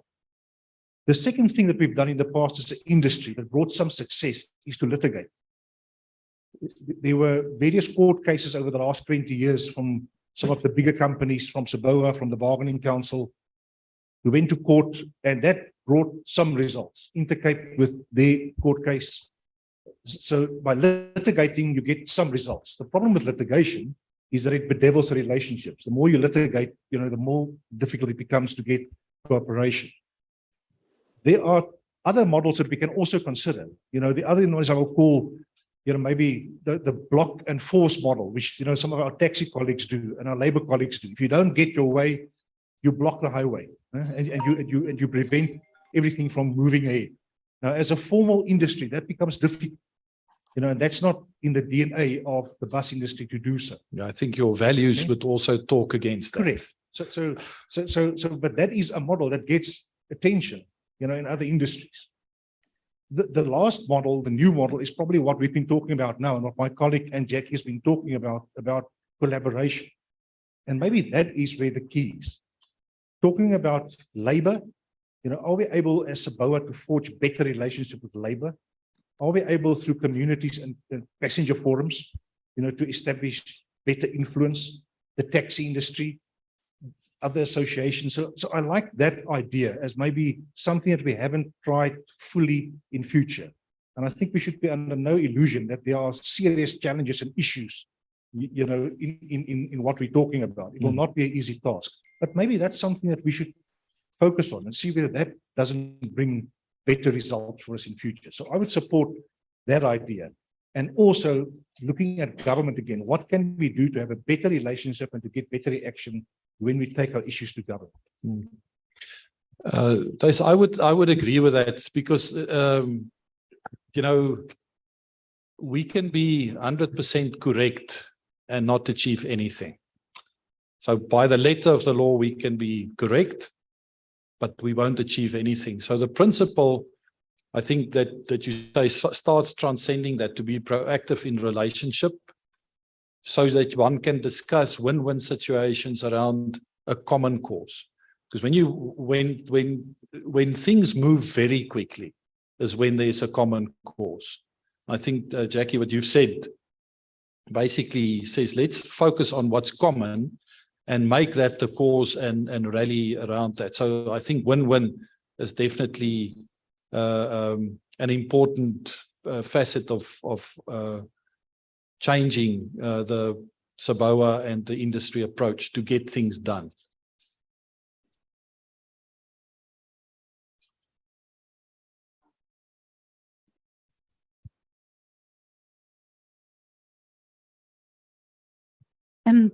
Two things that I'd like to suggest is, firstly, along the theme that we have been discussing around the taxi violence, et cetera, and to try and also obtain government support, I think what we should also incorporate in some of our discussions is, let's acknowledge some of the investigations that have taken place. In other words, if you look at the global initiative around organized crime, how it has infiltrated our mass transport systems. So I think then it doesn't even become a debate. That will also give us the opportunity. It's an independent process, independent parties, and that I think help us to collaborate better with our enforcement officials, with government. So in other words, that must become a key focus, because it is seriously putting our transport systems at risk, and of course the commuters. So for me, that's the one part.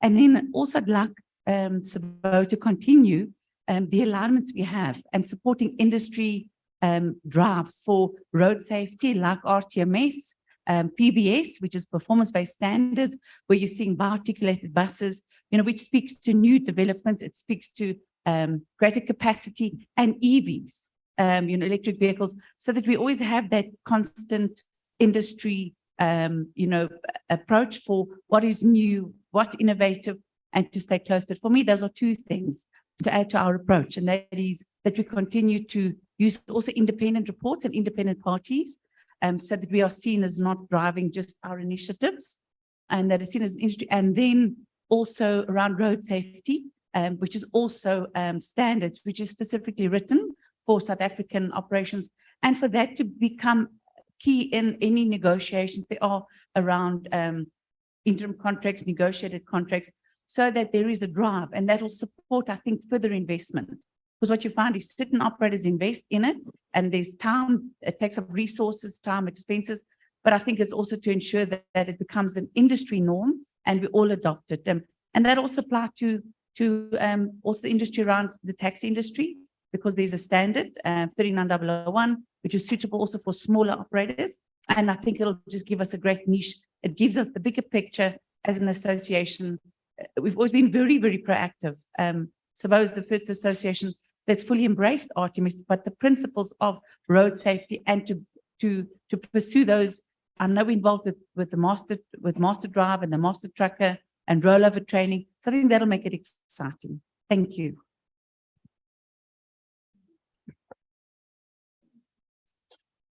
I'm sure Basil will educate me how to communicate that properly when we putting it in writing afterwards, but I've made notes. Thank you. Yes. Hello, Gerard. Sorry, can you hear me? It's Frank Aspling here. I've been in the industry for a couple of years, and just sitting here these last 2 days, all I can say is ish. It's the same issues we had 10 years ago, and that talk, right, wait, we did that years ago. We seem to be doing it again. The DGD yesterday was not interested in our problem. Why should they listen to us? He had no intention of giving us any information yesterday. We need to somehow get this relationship with the government over the line. It's not only the government, it's also the Taxi Association. I don't know what it is. Gerard, stop, start, and continue. There's a lot of stuff that SABOA has done right. I mean, your strategic thrusts over there, it's ongoing stuff, the SME development.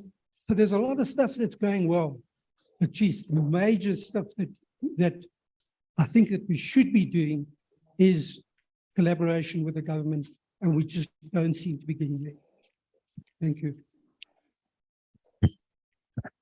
I think the issue is being proactive to change a mindset, and that will take being very creative.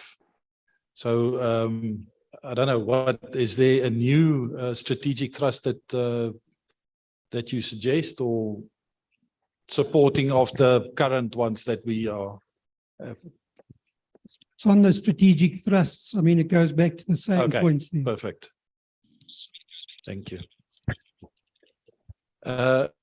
Again, a strategic thrust is one that I want to actually suggest. If you can just bring back the presentation.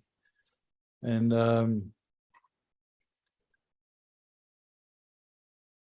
Gerard, if I can just jump in here, can we ask some of the people in the room who's using the Wi-Fi, you're not really need it, you know, if you can kindly get off the Wi-Fi, because we're experiencing a little bit bandwidth problems here, especially when you're downloading media, you know, pictures or stuff like that. Thank you. Nobody should be on Wi-Fi, because we are in a stage where the industry can be shaped. So I think we need your attention in any case. You know, for lack of better words, I would want to suggest a strategic thrust could be a project or initiative called Cinderella.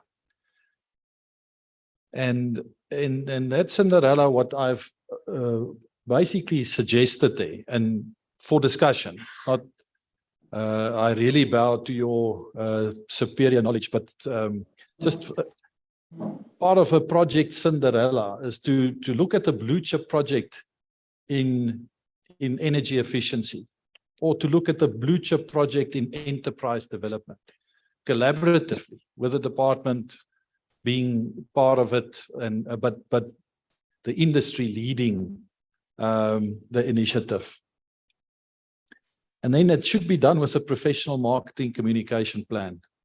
It's really important how perceptions are being changed, is by really making sure that the good that's been done in any industry, that it's actually communicated. Don't underestimate the importance of that. If you want to change perception, if you want to change the atmosphere that you walk in when you negotiate or when you want to collaborate, to change that atmosphere is to make sure that everybody has got a positive measure. So to me, we can dig into the details, but that's not the idea at this stage. But as a strategic thrust, to really say, what can the industry do to change its image? And I would call it the Cinderella initiative, if you would allow me. Francois? Agree. So let's note that then.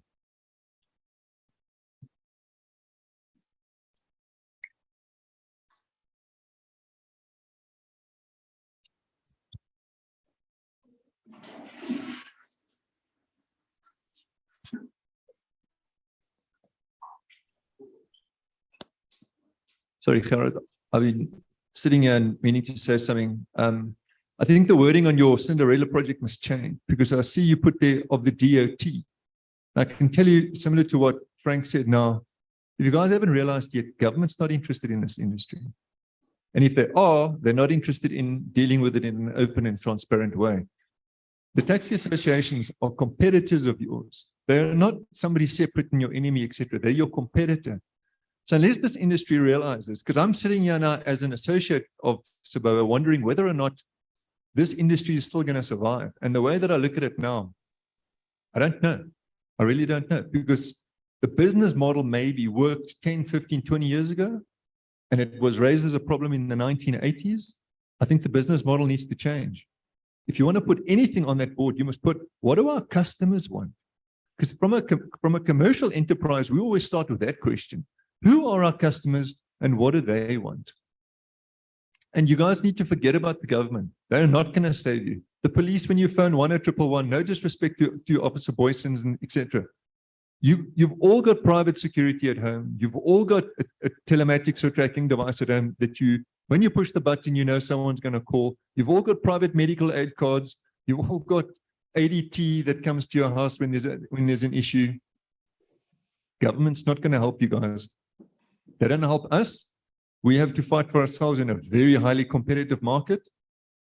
They're not going to help you. You can go ask any company that provides a service to Transnet, how they're screaming and shouting and saying, please, can you fix Transnet, fix Transnet? There's a book called Who Moved My Cheese? And I really highly recommend that each bus owner here, maybe if you haven't read it already, go read that book. Things need to change. And sure, that's good luck. Sorry.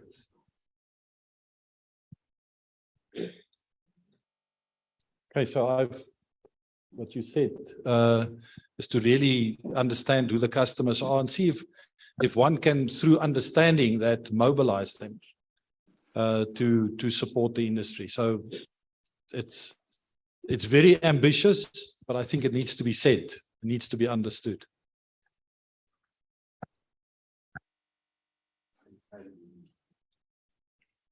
I'm just joining you for some echoing of sentiment. I've heard Mr. Stephen. I think that's it's a very emotive reflection. One of the things we've become good at, Edmund, is saying that without saying it in a manner that antagonizes the opposition. But I feel your sentiments are echoed in this room over a 3-decade period. But there does come a time we have to say that in a manner that doesn't prohibit collaboration. Just taking it further, I think the generic is coming through that the core strategy is collaborative. Underlying it is a couple of core actions, the Federation of Associations, the forum, intermodal forum at a community level, building upwards, and then perhaps a forum that deals with actual industry relations. But I think that's where the super federation process starts to kick in. And I think what we've initiated today is, yes, after the venting, as they said, right, speak, right, wait. Maybe it's now block force, don't wait. But many of you have those sentiments. I think we're seeing that thread come through, and we'll correct and frame the reference. And just to give context, we were never going to resolve all the issues today. We were never going to get all the strategic solutions today. So to give context to you how this would unfold, everything that you've processed or given us here and collated, we will, through the SABOA National Council, schedule the, I would say final, but the absolute devolution of all those to reflect what the industry wanted, to take the key decisions, to rank and profile it, and then set the strategic deliverables and actions that must flow. And the one thing we're going to commit to is that when we've set the deliverable, it will have an accountable person or a committee and a time frame. But what you will get as soon as that council is met is a holistic report crafted by Gerard and ourselves together, then it's transparent. All of your reflections, all of the core strategies will all be put in there and documented for us. I just wanted to align people into the process forward. Okay.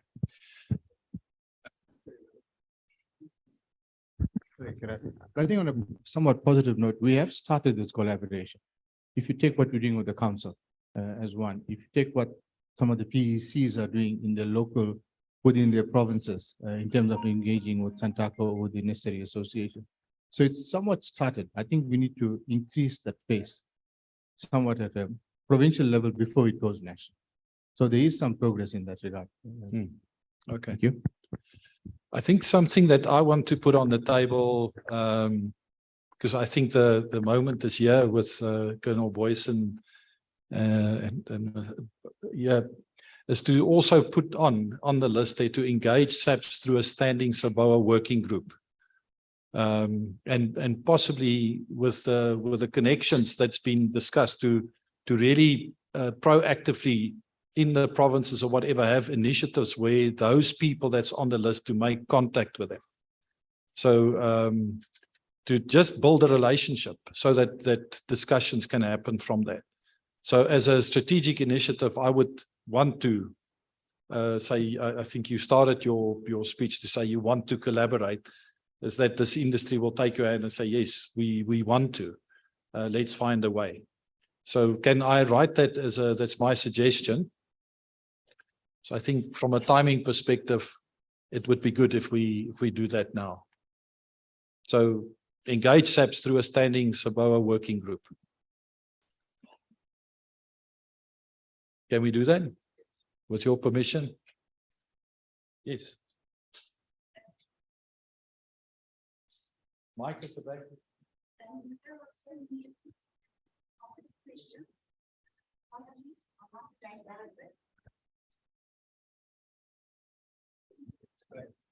Ja, jy moet vinnig skryf, meneer.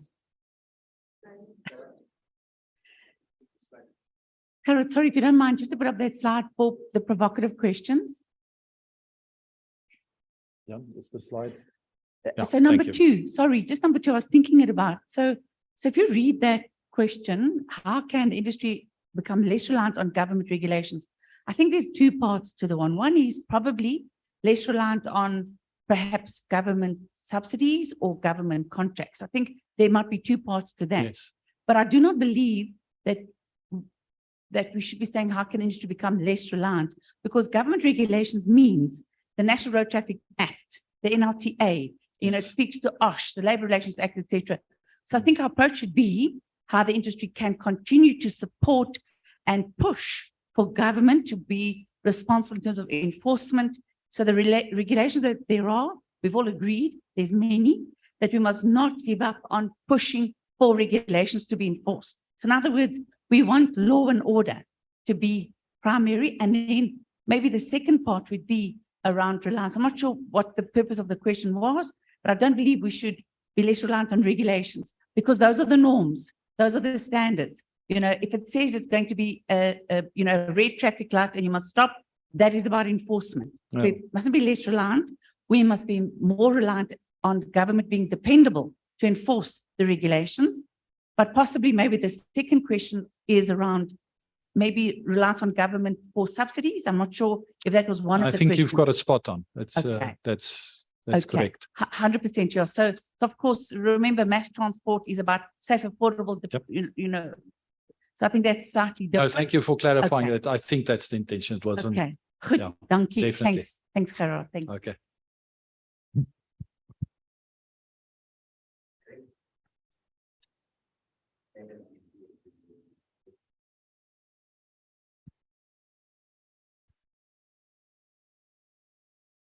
Okay, eventually. Thank you. Already, I think I wanted to note what Katie has just said, that we cannot be 100% not rely with government, the laws and the policies. As a proposal that there should be a continuation of this session to the council. I propose that when that happens, can we have the owners of this business to address transformation?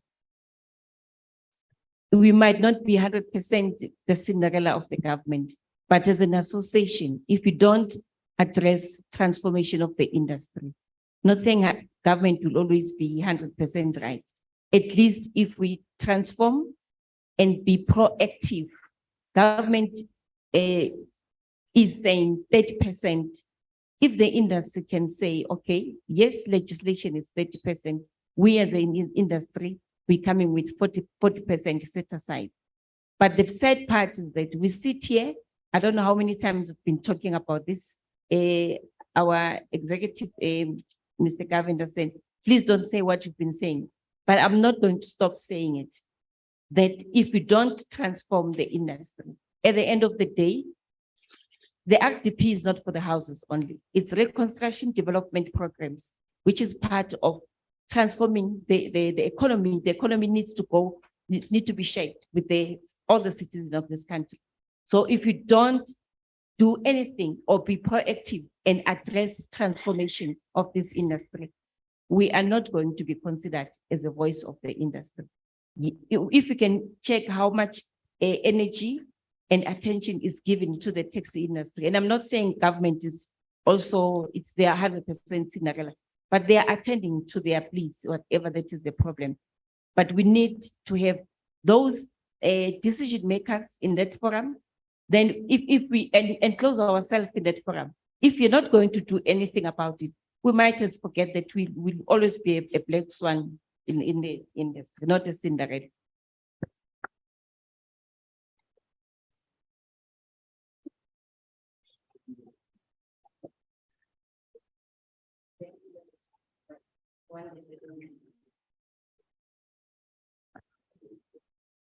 Thank you for that.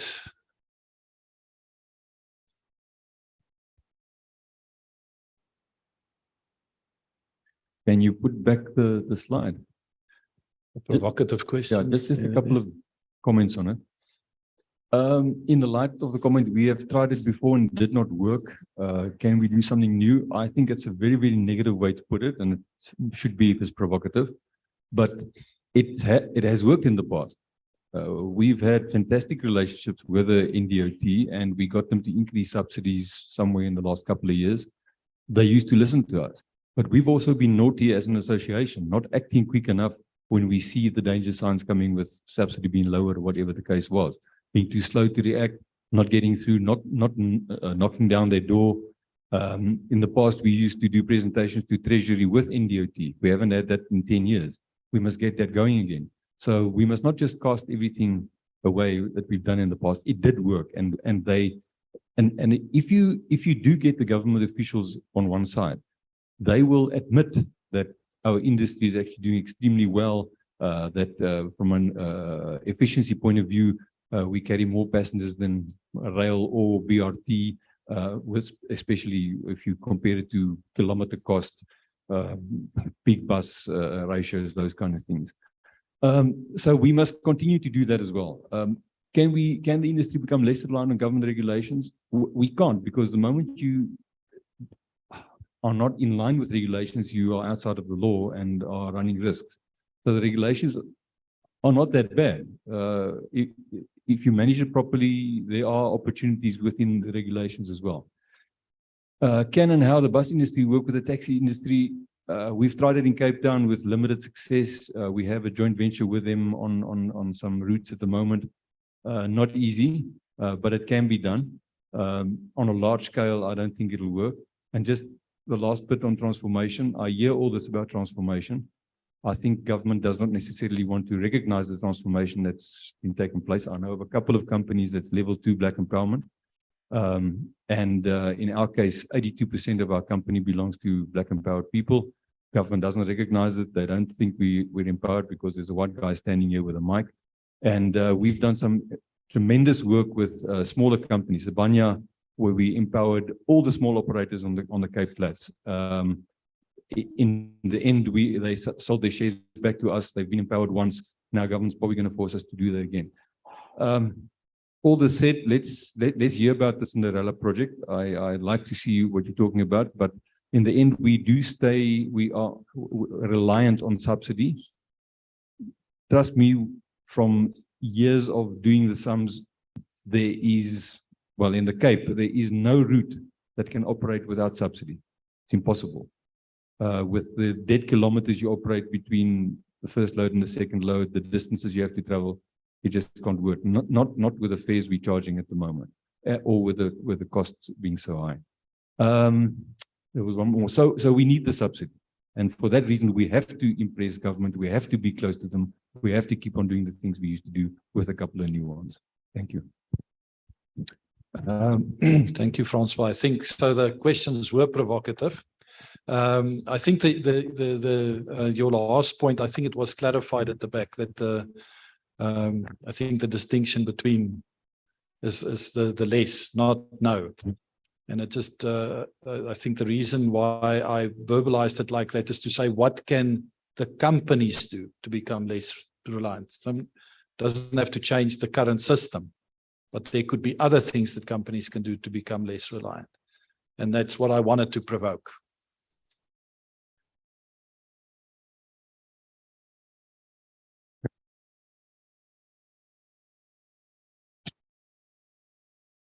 NASA, it's on its way.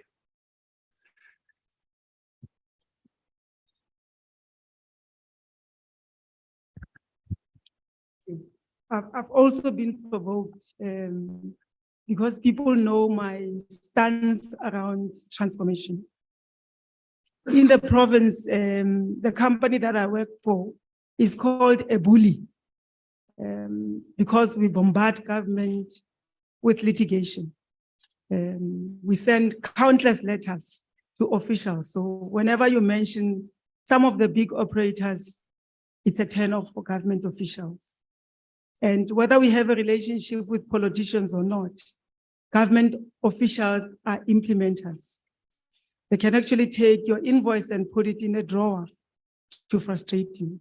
So I think how we reposition ourselves as SABOA and broadly the bus industry is to be open and attractive to emerging bus operators. I think we have a lot of them. That's one of the points here, our strategic thrust to say, I think just take the slide up, please. Development of emerging or small operators. I'm not sure what number is that. But continue. Yeah. We've been talking about developing emerging operators, but I haven't seen any. And I think the challenge, not even here, I think the other slide, please.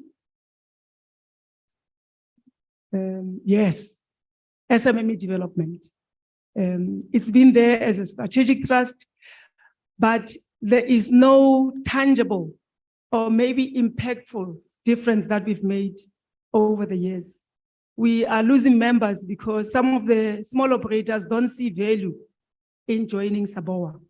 And I guess the challenge that I want to put forth to big operators is that we must make a concerted effort to bring them on board. I think currently a lot of contracts are being negotiated. Bring them on board and incubate them, deliberately so. Similarly with the taxis, the company that I work for, we met with the taxi associations operating in our area.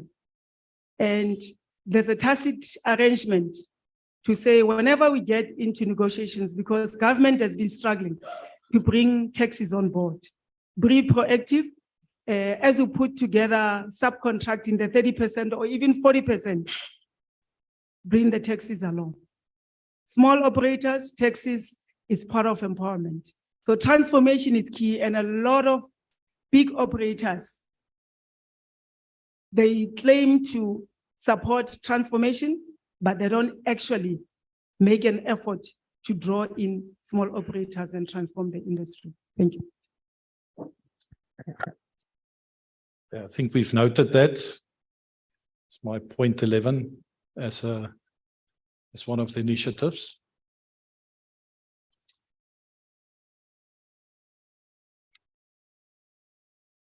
How are we doing for time? It seems that the sponge has been squeezed empty. The creative juices requires lunch. But I think in terms of that, if you would like to proceed to the wrap up, and then we go straight through to lunch. People have had tea and coffee and snacks. So we're in your hands. If you take us forward through to the end in terms of the program, then yeah. Yes. I think thank you for everybody's input. It was it's always difficult discussion because in front of me sits a lot of people with obviously vested interest, and an association's challenge is to muster the vested interest to those things that are common, and to add value on that front. And I think that's something that we appreciate and need to navigate. So as Basil said, I think what we're going to do is to, I've kept sort of a minute of the meeting where all the issues have been captured. This document, I'm sure, is going to be made available to all the members that participated so that they can also review it. And I think the issue is then to really come together with everything that's been put down as priorities for the association to spend its time and resources on, to decide, because there's only 24 hours in a day, and the people that saw the budget, there's only so much money that's available to do things. So we need to prioritize, and I think that's going to be the next step when we come together again to decide what the priorities are. So I think if you can just put up my presentation again, I would appreciate that. So I think what I want to end with, and we don't have to do it now, but I think we need to be sensitive about that, is what we measure is what we manage. It's fine to put down the ideas, but I think there needs to be some measurements from an association and an industry point of view to say, are we making progress? Because we're hearing members saying that, yes, we're doing this, but it's not enough. How do you measure it? And I think to put down measurements, my suggestion, and I think it's something that I would like to maybe also throw into your midst, would then also be to agree on some strategic objectives. So any strategy needs to be measurable. And I think from that perspective, the strategic objectives should have some financial or members' interest, if we can measure the members' interest.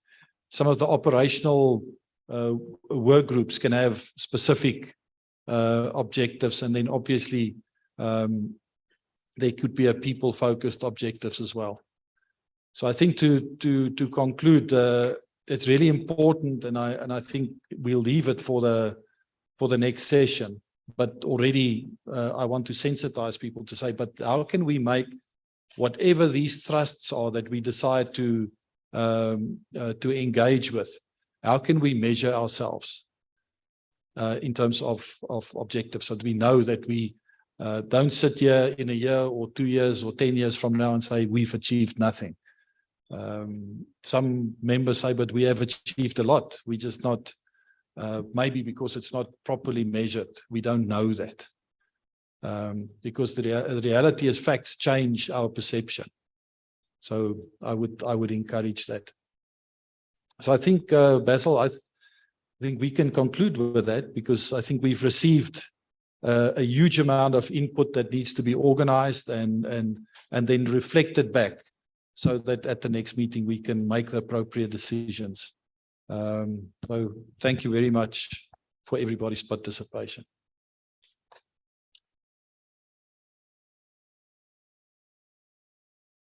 Thank you, Gerard. How do you feel after the debut? You were a novice yesterday, but you're no longer one today. Good day. Good day. Yesterday, I felt a little bit like the colonel in the lion's den.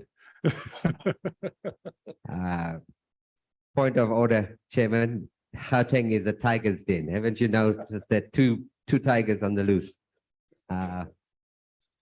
Colleagues, yeah, thank you. I think just again to reiterate, that's a huge volume of information in its entirety, which we've managed to do some filtering and will continue to do some ranking and filing. But, thank you for your contributions. Harry, I just want to make sure if anybody wants to refresh from an attendance point of view or online, how do they just access your Transport Forum website and click on today's event or recordings? I know if you could just talk us through, Harry, because I don't want to lose track of that. If somebody wants to go back to refresh what was spoken about, or how do I get the presentations, that kind of. Thank you, Basil. Yeah, the presentations presented will be made available on the Transport Forum's website from downloads. There's a downloads feature. We will also forward to SABOA so you guys can make it available. On the Transport Forum's website, and that's transportsig.com. Transport Special Interest Group. So it's transportsig.com. Go on that website, you'll see at the very front page, you scroll down, you'll see there are YouTube videos. You click on that, and you should be able to access the YouTube file of this event, well, yesterday and today. It will also be available on the SABOA website if you use the SABOA YouTube playlist link. So the presentations and the YouTube, both of them will be available many months to come. Thank you, Harry. There you have it, folks. So just in case there's any gap that you need to fill in trying to rethink the thought process. So our commitment to you after all that engagement and positive interactions would be to make all the information accessible. The council, SABOA Council, will agree on a date whereby this process will be fine-tuned to reflect an industry document, all-encompassing in terms of actions, timeframes, accountable people, and to an extent, Gerard will guide us how to break that down into the applicable area of finance, people, operations, and the like. But this morning, the council resolved that that is the step and have committed to it. We will then, through the secretariat, keep you updated, keep it distributable, and then publish it officially as the agreed process going forward. So we're at the very tail end, and we must always give thanks and appreciation. And for that, Madam VP, we can get your full length profile on YouTube now. Over to you. Basil, I'm short. You know that. Oh, yes. Okay. Right. Can we close this? Oh, I can't. No. All right. Good afternoon, ladies and gentlemen.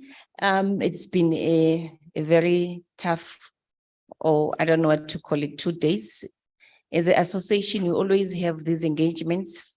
I think for the past 2 or 3 years through COVID, we had it virtual, and now we decided to have it face-to-face. I know we haven't been able to attend to the challenges that the industry face, whether it's in a commuter, coach, scholar transport. It pains me to see that we're losing scholar transport operators. And I think as an association, we really need to look at what is it that we're doing that instead of receiving more members, we're losing members. As part of the strategy pillars trust, or how to call it, we must look at, make sure that we go and get those operators back. And I would also like to thank our sponsors that made this day possible, and our office, Mr. Governor, and our EXCO, both the EXCO and the council for attending, and those who are online. Technology these days allows us to be part of wherever you are. We really appreciate your attendance and your engagement and your inputs. Please don't give up. I know it has taken us for such a long time. I'm not going to reveal how many times I've been a member that will say how old I am, but you just need to continue and continue. And please go back home and drive safely, and all the best for the year 2023. See you again. Thank you. Thank you, madam. Just to reiterate, for those that have not got pressing travel arrangements, their lunch has been arranged and will be served at the venue around the corner at the restaurant. And if we can do some social catching up and chatting at leisure. Thank you, everybody. Cheers.